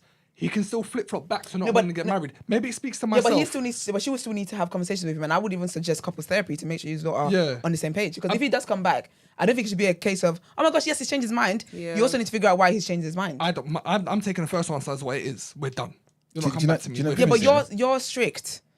We're done. You're I'm not doing different. that. 'Cause 11 years. No, but I think you have to bear in mind the age groups, right? Because remember, 11 years This is And it. I was gonna different say when you they- start 11 at 30 years old This compared is to when you it. start at 18. And also, they started going out when they were 18. So I feel Yeah. like, again, who you are at 18 and They're who you all are they at know. 29 is different. like... And it's also- No, different. but hold on. I'm 14 years at 16, 17. Yeah. if my wife says to me she wants to break up, we're done. Like, I'm not fighting. You're going to throw away 14 years of life. That's fine. But what I'm trying to say to you is, like, that's fine. bear in mind this situation. Listen to what she said, right? And this was agreeing with what Esther just said, because she said where is it? My partner of 11 years, we broke up. We didn't live together. We've discussed this before, right? We had to break 3 years over the same issue. Yeah. The same issue. So if he's coming back, it may be because he's recognized, you know what, cool, I'm ready. The reason why they broke up and had the same issue is because, what was it? I was clear from the get-go I wanted to get married and have children, especially. I was already panicking at this time, running out, all that stuff. And he expressed that was overwhelming and something he wasn't ready for. And he was it's younger. The kids, exactly. It's the kids thing. He's thinking, potentially, he's 29 too. I'm not sure if I've got my house ready, It's a baby boy. this ready, this, that. You know what I'm saying? He might be thinking that. And so when you've told him, 11 years, I'm 29, fertility, he's thinking crap. He's overwhelmed. That's an overwhelming conversation. That's what I'm saying. So if he's coming back, it might be like, you know what? I've considered this. Yeah. I don't really want to go nowhere. This is the woman for me. I was just kind of shook. You know what I'm saying? I just needed my time to get my bearings. I don't think it's necessarily throw it in the bin. Can I say though, actually, can I say this conversation is not helping her because we're giving this false hope. It might not work out like that. No, it might Here's not. my advice. Yeah, Here's my bless you, I gotta go. Here's my advice, sis. I think that during this time, look at it as a blessing. I know that sometimes it's difficult, but try and look at it as a blessing. And what I would say is pour into yourself during this time. It's very, very hard, but one thing you gotta stand on business in terms of not running back to him. Not like you can't do that because you're only gonna carry loss. He does not want the same things that you want. So unfortunately, as difficult as it is and as heartbroken as you are, you have to be strict with yourself in that manner. I would say pour into yourself. If you believe in therapy, go into therapy, talk about that. That will make you realize a lot of things as well. Like, it will just make you realize and understand yourself and even get to the bottom of why it is that this is such a big thing for you and why it is that you really want it. Like, do you want it because you want it, or do you want it because that's how you've been raised, or that's what you always see? But yeah, man, love and light is difficult, but also envision who you're going to be in a few years' time. One thing I do though, I create a list of why this person was not the one for me. I create a list of their bad traits. Pros it works. and cons. No, not pros. No 'Cause I'm trying to heal. No, all cons, bro. All cons, mate. I think of one time they did, like, I go, I'm petty with it. Because whenever I feel like, I want to go back, I go and read my list. And I'm like, actually, do I even want a lifetime of this, and that? It sounds really petty, but sometimes the little things that you got to do to get yourself out of that delulu stage of, I want to run back and da-da-da-da. And also as well, psychologically, love is like drugs basically. So when you're used to someone and whatever, your brain is used to, Dopamine. yes, basically. So essentially what you're doing during this heartbreak time, and this is factually right, but what you're doing during this time is that you're having to basically wean your brain off what this person you're used to.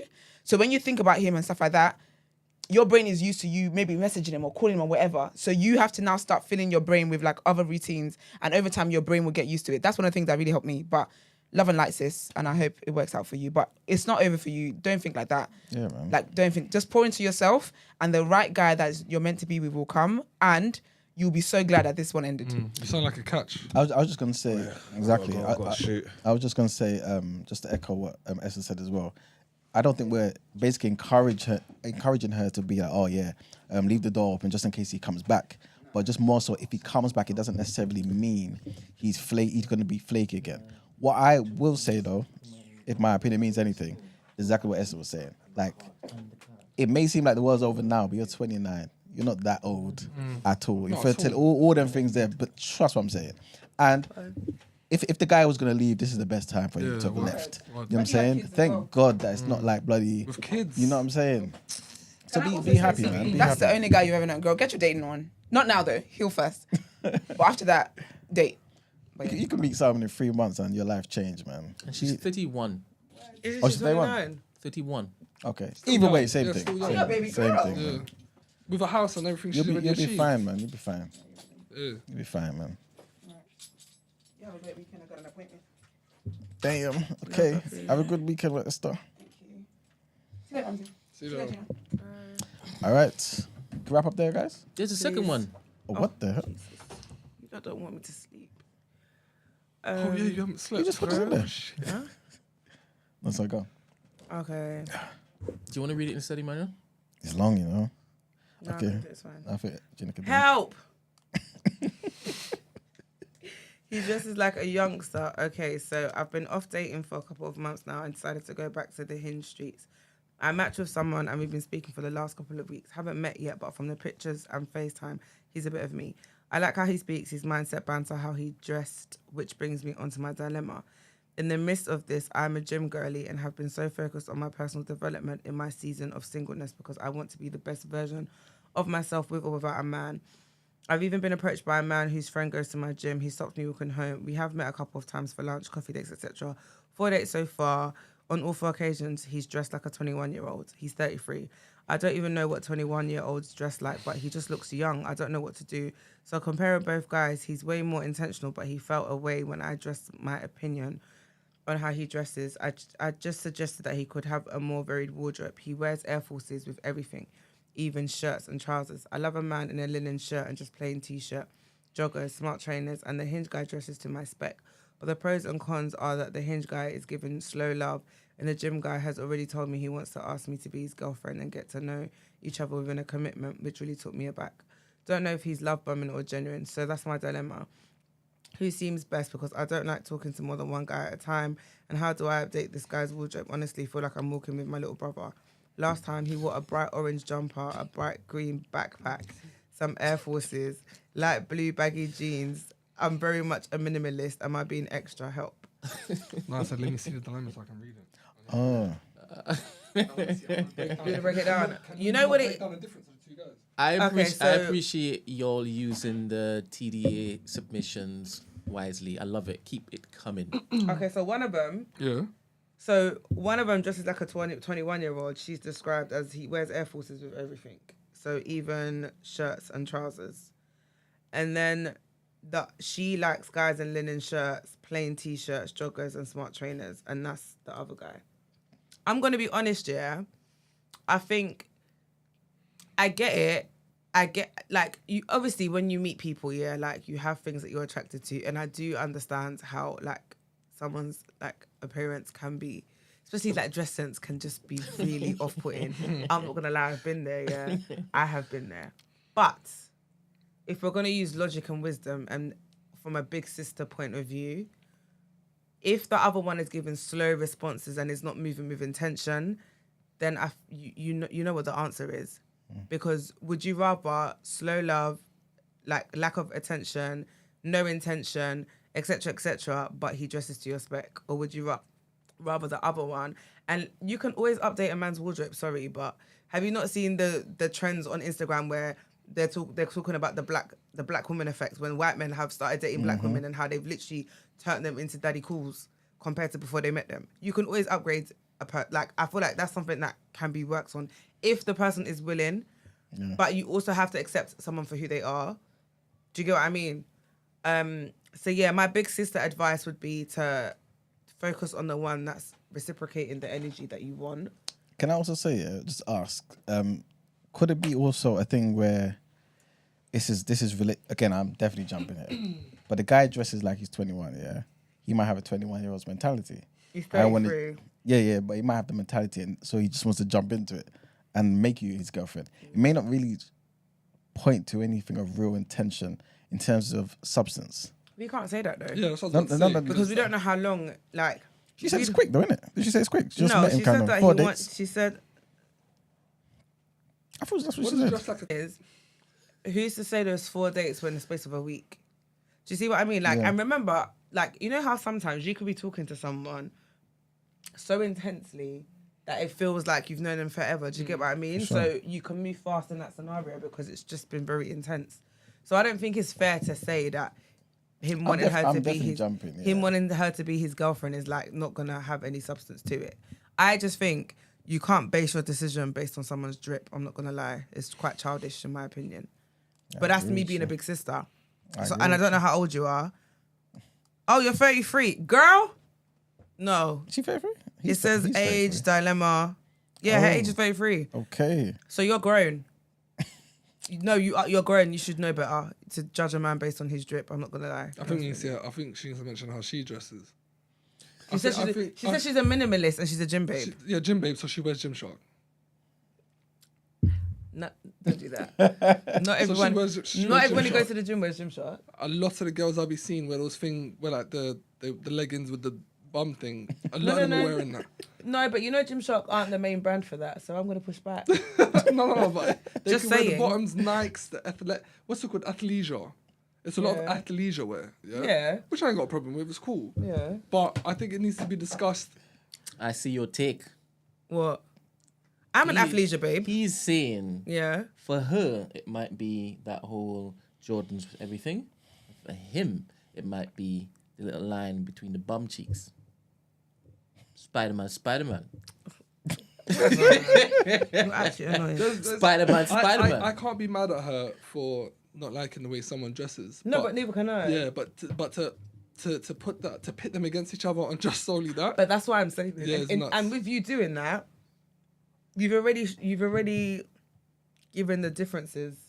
Do you see what I mean? Yeah, word. You're not the pros and cons don't make sense because one's giving you energy and the other one isn't. But the one who isn't giving you energy dresses better. So you want to go with the one who's not giving you energy just because he dresses better. What if he changes his dress sense? Then what? And then he starts dressing like that.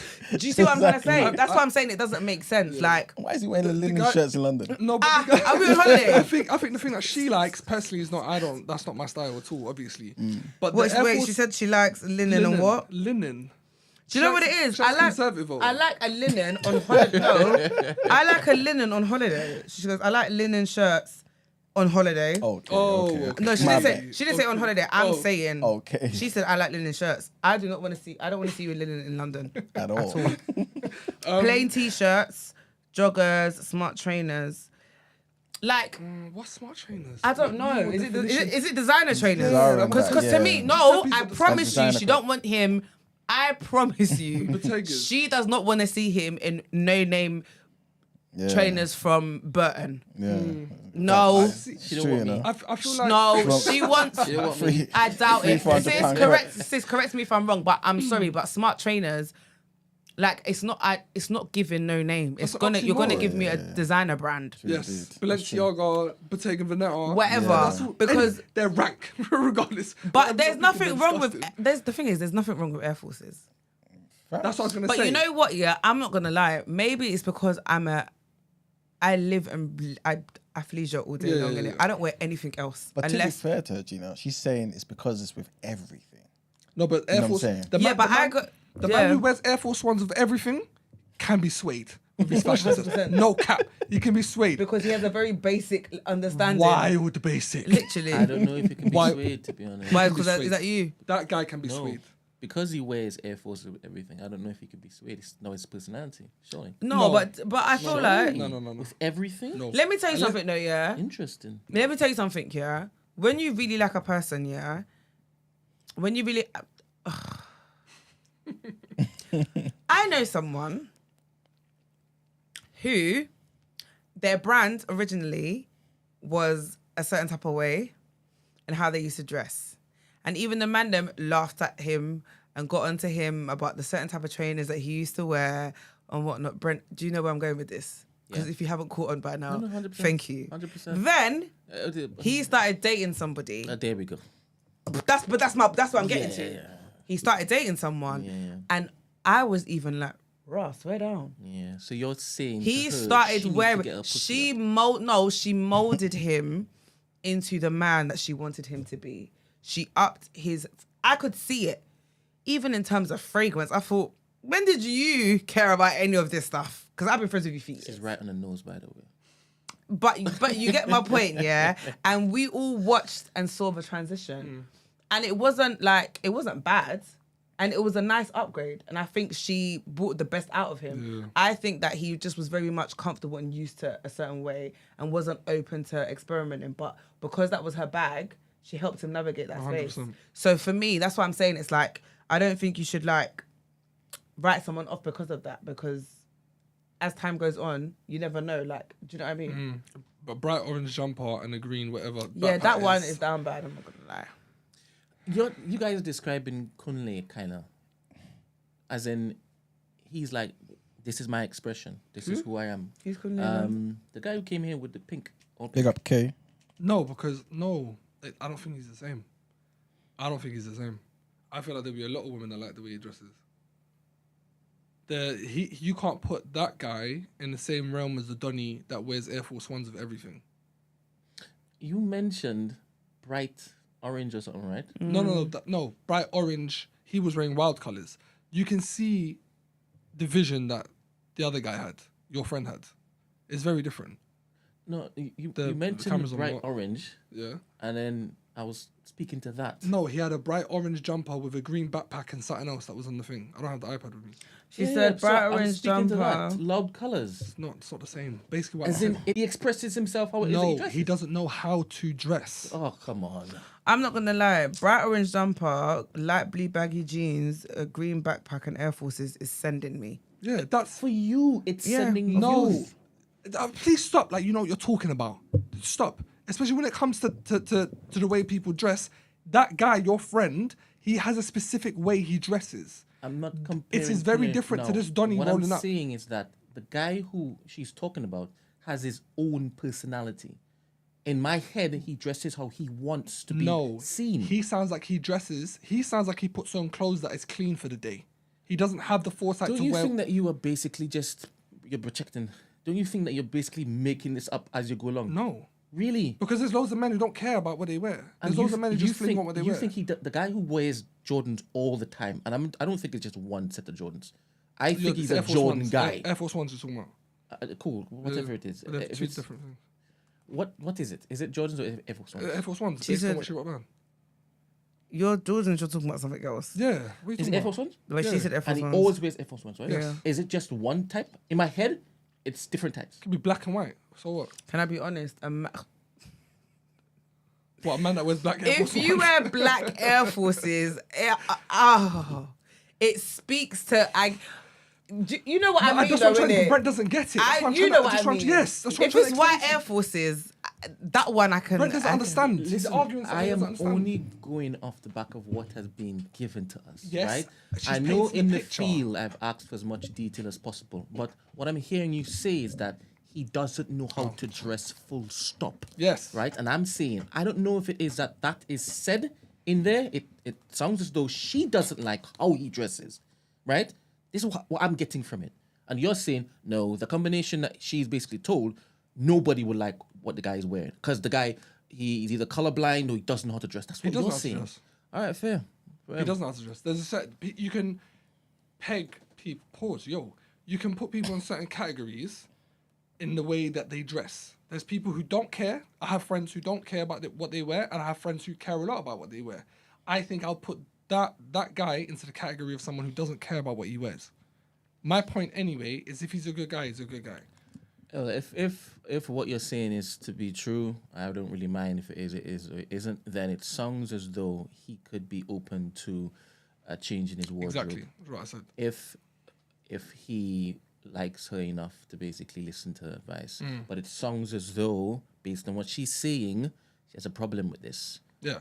But it also, what was I going to say? Also, I think it needs to be defined what dressing like a 21-year-old means. 'Cause it could be argued that I dress like a 21-year-old. Tech fleece. You think it's You just know tech what? fleece? No, but that's what I was gonna ask. Yeah, because if it's like, okay, he wears tracksuits. I don't have an issue with people that wear tracksuits because again, I'm a person who I'm always in comfort. Do you get what I mean? But I guess disagree. But It again, needs it to be a depends. certain brand, I needs was to be I was certain- literally yeah. about to say it depends though, because if it's like tech fleece, then Nah. it's giving teenager. If it's patter, then yeah, I'm cool with that. If it's certain brands, if it's certain, I get the style. But I don't know. I think I need more definition. Emmanuel, you think it's tech fleece? Yeah, I think that's why she's complaining. Innit? I just think, 'cause it needs yeah, to, like for her to be like 21. You know what that I mean? is that's very young. Yeah. And you don't think that he dresses that way, like to feel younger? But that's why are you doing that? That's dumb anyway. But Brent, you know it's dates though, innit? I'm assuming anyway, it's dates. He's turning up to dates. Like But he Yeah, no, but that's fine. No, but no, because I think that's what her issue is. so my thing is, yeah, him so wearing the interesting. green, orange jeans and whatever, yeah, that was on a date. That's better than him wearing a tracksuit to a date. And their dates, she said, is like coffee dates and stuff. So it's not, Okay. it's casual. So I don't have an issue with him wearing that to a casual What's she date. complaining about then? Because she's only seen him 4 times. So they've done lunch, coffee dates, etc. so far. Nothing So, really in the evening. This is what I'm saying. Anyway, basically, her question was, am I being extra? And I think you are. I think you're to an extent. I don't think you are. You feel uncomfortable. You don't like it. The guy was just Why like force Finn it? from Adventure Time. It's wild. The reason why I'm saying I think she's being extra, like I said, is because you it's wear about... stuff that I think is wild. And Yeah. I wear the same thing all of. You wear the same thing every day, You're like a though. cartoon character from Simpsons. Yeah, but 100%, you- have an But this opinion. is what I'm saying. We all have different ideas of what it is that we find aesthetically pleasing. Literally, and you Yeah, don't- but... go on. Not too much now, it's fine. No, go. I'm not to say. No, it's fine. I'm sleep deprived, don't listen I've to me. seen so many different varieties of human beings in short itself, right? All types of different human beings. Some stuff that I would never, ever, ever wear. Stuff that I would never even think human beings would wear, but yet they're wearing it. All expression. All of Do you know that. it is, Brent? I think it's because those things there, yeah, a lot of the time people kind of see it as intention. It may seem weird to you or to me or whatever it may be, but it looks like, yo, this person actually thought about it to some degree.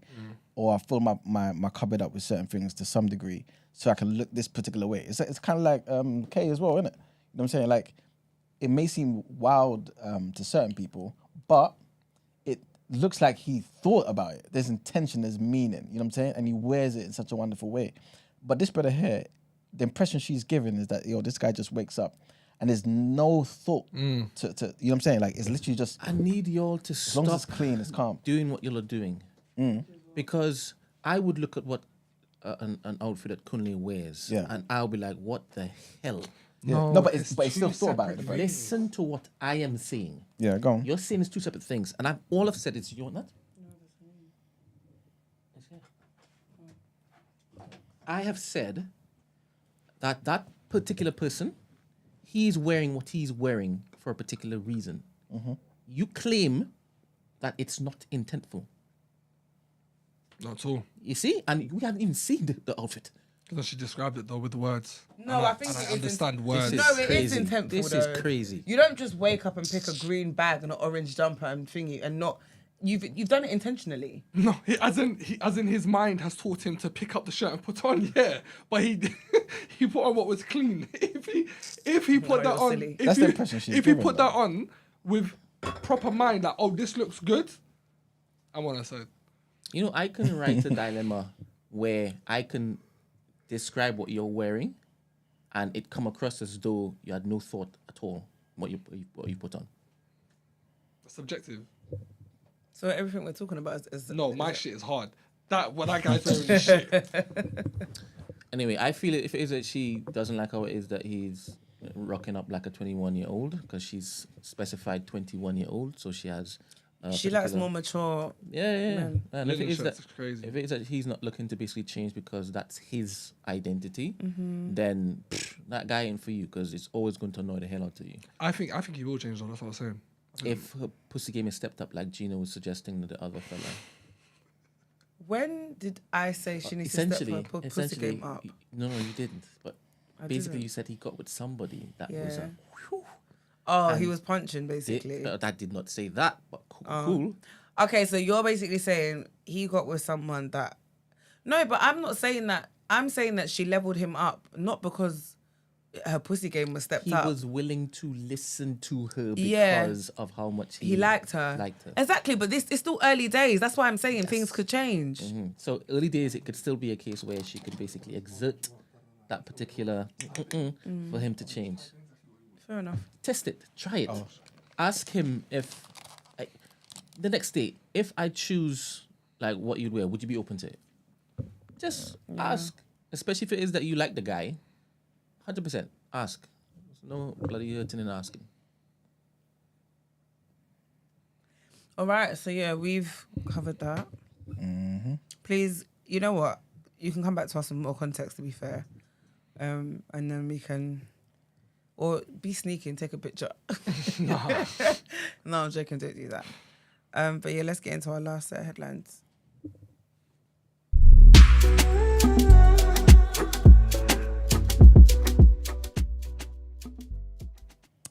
All right, so our last set of headlines. A U.S. official said yesterday that Joe Biden has approved Kiev's use of American-made weapons to strike within Russia as long as the targets relate to Moscow's offensive in Ukraine's Kharkiv region. The decision marks an important shift from Washington's previous position that Ukraine should not use US weapons to strike targets in Russia, and follows growing pressure on Biden from Kiev and its allies. President Volodymyr Zelensky's office did not immediately confirm or comment on the US's decision. He and Ukrainian government officials had for weeks urged Washington to lift the restrictions, arguing that it was unfair that they were prohibited from striking military targets while Moscow's forces pounded civilian targets in Ukraine. Rob Lee, who's a senior fellow in the Foreign Policy Research Institute's Eurasia program, said the most important and immediate effect is that Ukraine will be able to strike targets at greater depths. Before now, Ukraine had been forced to move artillery too close to the front to engage targets at greater depth, which put them at greater risk. Next headline, of course, in America, and Donald Trump, man, he's been found guilty of conspiring to buy the silence of a porn actor days before the 2016 election and covering his tracks in business records, becoming the first former US president to be convicted of a crime as he seeks a second term in office. The unanimous verdict in the Manhattan hush money case came at just 5 p.m. local time on Thursday afternoon after almost 2 days of deliberation by the 7 men and 5 women on the jury. The criminal trial, which Trump was forced to attend in person, was the first against any former US president, and a historic conviction is a vindication for Manhattan's Democratic District Attorney Alvin Bragg. Trump sat with his eyes closed while the verdict was read out by the jury foreman. "I'm a very innocent man," he said. "I'm fighting for our country. I'm fighting for our constitution. I think it's just a disgrace. And we'll keep fighting, and we'll fight to the end, and we'll win because our country has gone to hell." Have you seen him when he's actually talking? No, I ain't seen I should have got the clip, man. What is he? Guy he was just going in, Is it? saying it's a disgrace. This is. Yo, But what's it was really mad. going to happen, though? What's really going to be the... Just gonna appeal the decision, and then we'll see what happens next. We're getting guilty of all 34 counts. Crazy, isn't it? They really don't want him to run, though, There's not going to stop him from running. It's irrelevant of that.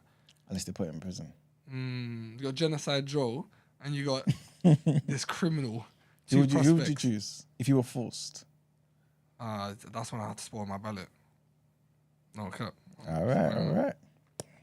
All right, so our last headline, a silver-painted dancer figure greets audiences in the centre of London's Tate Britain galleries. The museum has unveiled Grace, which is a new commission by Alvaro Barrington, the Venezuela, born artist who has Haitian and Grenadian roots, is based in the UK. His installation centres 3 key figures: his grandmother Frederica, his mother Imelda, and a close friend and sister figure, Samantha Harrison. A silver-painted dancer figure greets audiences in the centre of Tate Britain's galleries, adorned with fabrics and jewellery. Standing at 4 metres high on a large communal steel drum, the dancer depicts Barrington's close friend Harrison. For him, the culmination of different artists' work in his commission adds to the creative energy and mood of the celebration of black culture. He went on to say that as we're standing behind here with the sculptures Samantha, Jawara, Mika, or Soul and Dynasty, or the steel pan and the culture around it from soca music, that carnival culture, all of these feel for me like I'm one of the feel for me like I'm one of many of the creative energies. I just thought it would be a great opportunity to have my paintings as a frame for the creativity, but then also make frames that are a bit more interesting. So yeah, guys, if you're interested in seeing that, go and support our brother down at Tate Britain's galleries. That's pretty much it for the headlines. Time to pay them bills, Brent. Sorry, my AI has just told me that I forgot to do something. Okay. On the polls were better tomorrow. What role will you play? 41% say they need Tories out at all cost. 29% say politically homeless / withhold vote. 18% say as a black person can't vote for Labour. 10% say not voting Labour, I am voting for Tories. Ooh, What percent did say that? 10%. Interesting. You're trying to hide your excitement. Oh, I'm not excited about that, man. I'm excited when black people realize that we have to do for self. That's what excites me. All this other stuff is nonsense. But yeah. Ben, reaction? Let's do it.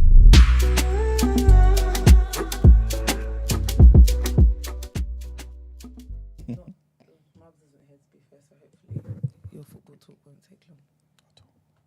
Yeah, the only thing to talk about is pretty much the fighting, the boxing on the weekend. Gina, you gonna be watching? Who's fighting? Many people. And sick fights. Oh, wow. Every single fight is gonna be a sick fight. I'm gonna be honest. I'm not watching any of these fights. No, you have to. Why? Because it's gonna be a good fight. You'll be converted. It's not like I don't actually enjoy watching boxing fights though.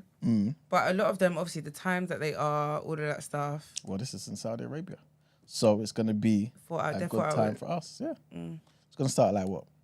5 What do you p.m. mean for? Oh, I won't be available. I thought you would know what the time. No, I don't do sports. Oh, I would know what time it is. Yeah, It's Saudi Arabia. That's right. All right, so I'll quickly go through the people that are fighting. Dimitri Bivol is going to be fighting against Malik Zinad. Remember, Malik Zinad is the guy that basically was brought in because Beterbiev had to pull out from an injury. So I see that as Bivol winning that fight. Hopefully there isn't an upset because we want to see the Bivol versus Beterbiev fight. But yes, that's that fight. Willie Hutchinson is fighting Craig Richards. And by the way, for context, this is Queensbury versus Matchroom, 5 versus 5. So this is basically one of the best boxing cards ever, to be honest with you. That's how good like each one of these fights are. Any one of them, or at least 5 out of the 6 of them, potentially could be like its own like main card at a separate event. And basically, it's basically Frank Warren's fighters versus Eddie Hearn's fighters. So yeah, it's a nice little concept here. And one extra fight has been put in there by Turki Al Sheikh, who's putting on this event in Saudi Arabia. So long story short, Bivol is going to be fighting Malik Zinad. Willie Hutchinson is going to be fighting Craig Richards. Big up Craig Richards. He's from South, I believe. Hopefully he does a good job there. Nick Ball versus Raymond Ford. I'm looking forward to that fight. I like Ford, man. He just not recently, but his last fight, he became a world champion. Nick Ball is obviously a tough fighter as well. This guy is definitely a go-getter. He's not going to be running. Hamza Shiraz versus Austin Williams. Austin Williams talking about knocking this guy out. So again, we're going to see if that's going to really be a top fight. I think it will. Dubois versus Hergovich. That's probably one of the biggest fights I'm looking forward to. I really don't know who's going to win that. If I had to put money though, I probably would put it on Hergovich. And then obviously Deontay Wilder versus Zhilei Zhang, which is going to be a crazy fight. Again, all of these fights are good, man. All of these fights I'm looking forward to. You know what I'm saying? So yeah, man, we should have a really, really good weekend of boxing. But yeah, man, I guess we'll report on who wins and whatnot. I really see a lot of stuff that people are going to be talking about in these fights, honestly. They're not going to be boring. But yeah, I think that's pretty much it for the reaction, you know? Champions League final tomorrow. Kai. Real Madrid versus Dortmund. Who's taking it, Ramsey? Real Madrid. Who's going to be the standout player for you? Roberto Carlos. Not Raul? Nah, Roberto. Nah, you need to go for Raul, man. Yeah? Yeah. Ronaldo. The old Ronaldo. Ronaldinho. Real Madrid. Do you think I watch football? I know. That's what I said. Brent, who's going to win that? I'm gonna go with Real Madrid. I think they're just going to just be Real Madrid. They're just gonna do whatever it takes. Yeah. Solid team, man. All right, cool. I think Chujoke asked me if we could do a watch along with the debates. Ooh. Yeah, I am down for that because I will be watching debates. What debates? Labour and Yep. Sunak. When's that? Whenever they Oh, okay, cool. whenever they that's are. a good I idea. don't know. I First don't one's know coming up. if they've announced it already. I think they announced the first one. Do you know when it is? No, not off the top of my head. But it's Cool. it's around the Yeah, corner. I think that's a good idea. Yeah, I'm down for that, to be honest. I am politically aware. I am completely tuned in. And as I told y'all, I am looking to be very entertaining with this. I'm really going to give everybody a fair shake. I'll make my decision. And then when I find out who that particular winning pot is, I don't like them. Nope, they ain't getting my vote. But on that, let me just give you the date quickly. It's going to be on Tuesday. Tuesday. Yes, 4th of June at 9 o'clock p.m. 9 p.m. Okay, Tuesday, Yes. which is just around the corner. Indeed. Looking forward to it. So it Yes. will be Sunak, Stare. Yes. Such a wild name. You're just gonna play devil's advocate. You're not gonna do the whole. Oh, like you did with the Kendrick Lamar and Drake thing. So Who? you What do you mean? play the devil's advocate. As in, I said I would choose Drake because nobody's choosing Drake. No, you just chose Drake just to be a contrarian for no reason. Why do you think that? I don't know. Because he was Team Kendrick in the beginning. But I'm team both of them. I like the both of them music. You said Kendrick had the ability and the foresight to fuck him up. Initially. Even before Euphoria dropped. No, but I'm not. I'm not disputing that. That just shows that I listen to both of them. I know about both of their prowess. You're not saying anything wild to me. I know that both of them are dope. I think I was trying to convince you that Drake can actually rise to that particular level. Okay. And that's why I said I'm going to pick Drake. Because you obviously don't feel as though he's capable. Drake is the only formidable opponent. You know what the funny thing is, yeah? Obviously, I haven't listened to J. Cole's recent project. What, that grippy? The what one? J. Cole literally just dropped a track and it's easily Oh, one no, of the worst verses he's ever dropped. I'm not surprised. That's what losers do. So did Anyway. Drake though. Man, at least he competed. Anyway, what I was trying to say is, Sexy Red Yeah. on BBL Drizzy. Yeah. BBL. That shit was arse. He's in trouble, you know. He is. Yeah, he's in trouble. I don't know if it is he's gonna, flip the script.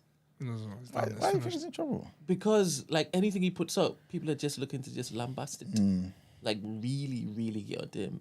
People are even going on to show how many dislikes the track That's has unprecedented on though. YouTube. That is wild. That is wild. It's nuts. If he brings out a solid tune though, Yeah, I he'll agree. be fine. I agree. But this is definitely a stain. And another what do you call it? Reference tracks come out for Mob Ties. Quite a few, to be honest. No. What did I- did you send it to me? Yeah. Quite for a Mob few. Ties. No. Specifically as Mob Ties because when he done that interview with LeBron, he was like, "Oh, I was in a space with Pusha T, and that really brought me in. You know, that's when I wrote Mob Ties." Everything this guy does is cap, and I've been telling you that. A reference track for Mob Ties is crazy. It's crazy. The one you're talking about is the one that Cash Cobain did. There were quite a few I've seen. I've also seen the Mob Ties. Mob Ties was nuts. But Not only did he take the flow, he took the bars, he took everything. That was a proper reference track. Playing side by side. I need to listen to that. Yeah, playing side by side. This idea that he's just taking everything. Is a He bit- took everything, is a- even is a the bit ad wild. libs. I'll have to- Yeah, it's a bit wild. It's only because I heard it. So what you're saying is a bit wild. All right. And you don't need to be wild. You don't need to be at all. Just to reiterate again, the debate is going to be 9 p.m. on Tuesday, the 4th of June. It's going to be on ITV as well. There might be another debate as well. Apparently, what they're saying there's going to be at least one more head-to-head debate between the two of them before the 4th of July. I'm not too sure if it's going to be on BBC Channel 4 or Sky News, but this particular one's going to be on ITV. Yeah. That's pretty much it. I believe they also said they're going to be planning to broadcast like an interview program with the other party leaders and also like a multi-party debate as well. That's what ITV said. So we may get that too. But this particular one is the head-to-head between the two. Head-to-head with Sunak and Starmer. We see him in the House of Lords arguing anyway. So it'll be interesting to see how this is going to be different. I feel like Starmer's going to lose. Really? 100%. Okay. But bear in mind, it's different vibes. Head-to-head. It's different vibes when they're in the studio with their mandem in the back shouting than when they're in the actual studio by themselves. But you said you think Starmer's going to lose? Yeah, head-to-head. Shit, you know what? When I think about it, I think you're right. It depends what you look I for. think Brent's right. Depends what you look for. though. Starmer's Who's more charismatic? incompetent. Rishi. And who may have better facts though? Better stats. Also, You know what I'm saying? Rishi. No, but Starbuck may be able to say, but look what you've done here, look what you've done here, He's- look at the and then numbers he's here, going look to at the say, numbers but that was there. Boris. Well, but he'll still be able to say it's the Tories. You know what I mean? So, guys, this is them. He might be able to do that. To be Starmer should, like, you got 14 years of data. Come on now. They're both not really charismatic. They're both shit. So it'll be interesting to seeing who is least shit out of the two. Yeah, it'll be good to see, man. It'll be good to see. Seeing Rishi Sunak make that announcement in the rain was crazy. You don't think it was emotional? Like, No, it was hilarious. Sensational. No, it was dumb. His And PR just team before messed that, up. the music started blaring, and he continued on. He messed up. His PR team. That was an What, oversight. they didn't predict the weather? What do you mean he messed up? Yeah. yeah. Predict the weather, do what you're doing, especially when you're announcing a snap election, which none of your man them roll with, and you're gonna go do it in the rain. The optics of it all was crazy. Fernand says that Starmer will win the head-to-head. I don't think I care. He could be right. I just don't think I care. Well, we shall see. And we'll definitely speak know. about it on the show. I just don't know. I mean, he seems more articulate than Starmer to me. Same. I believe that he's able to communicate his ideas better than Starmer. Everything I've seen of Starmer doesn't fill me with oratory confidence, but Sunak is completely different. He chats so much. This probably doesn't mean anything, but I hate Starmer's voice. It sounds like he's been throat tapped by Gino. I can't stand his voice. It sounds like something's lodged. Pause. Even hearing him speak, so I hope he loses. You hope he loses. He's gonna win the election regardless. I just hope he loses. I don't want it to be a proper just landslide. loses the debate. Yeah. That's Okay, cool. so interesting because that would have an effect on people Nah, they won't. if he loses the They debate. won't. They won't. Interesting. So it's pointless then. Yeah. Interesting. Cool. All right. I think we can wrap up there, man. Should we go into outro, Brent?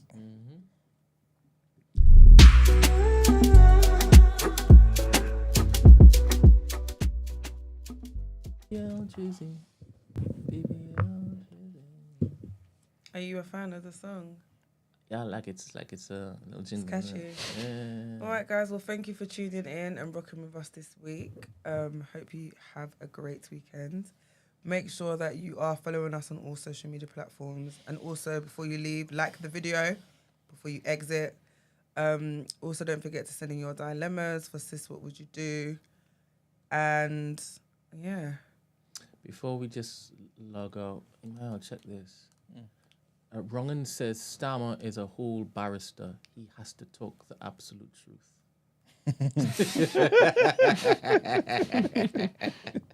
That's the best joke told today. Because I don't know. Thank you. That was crazy.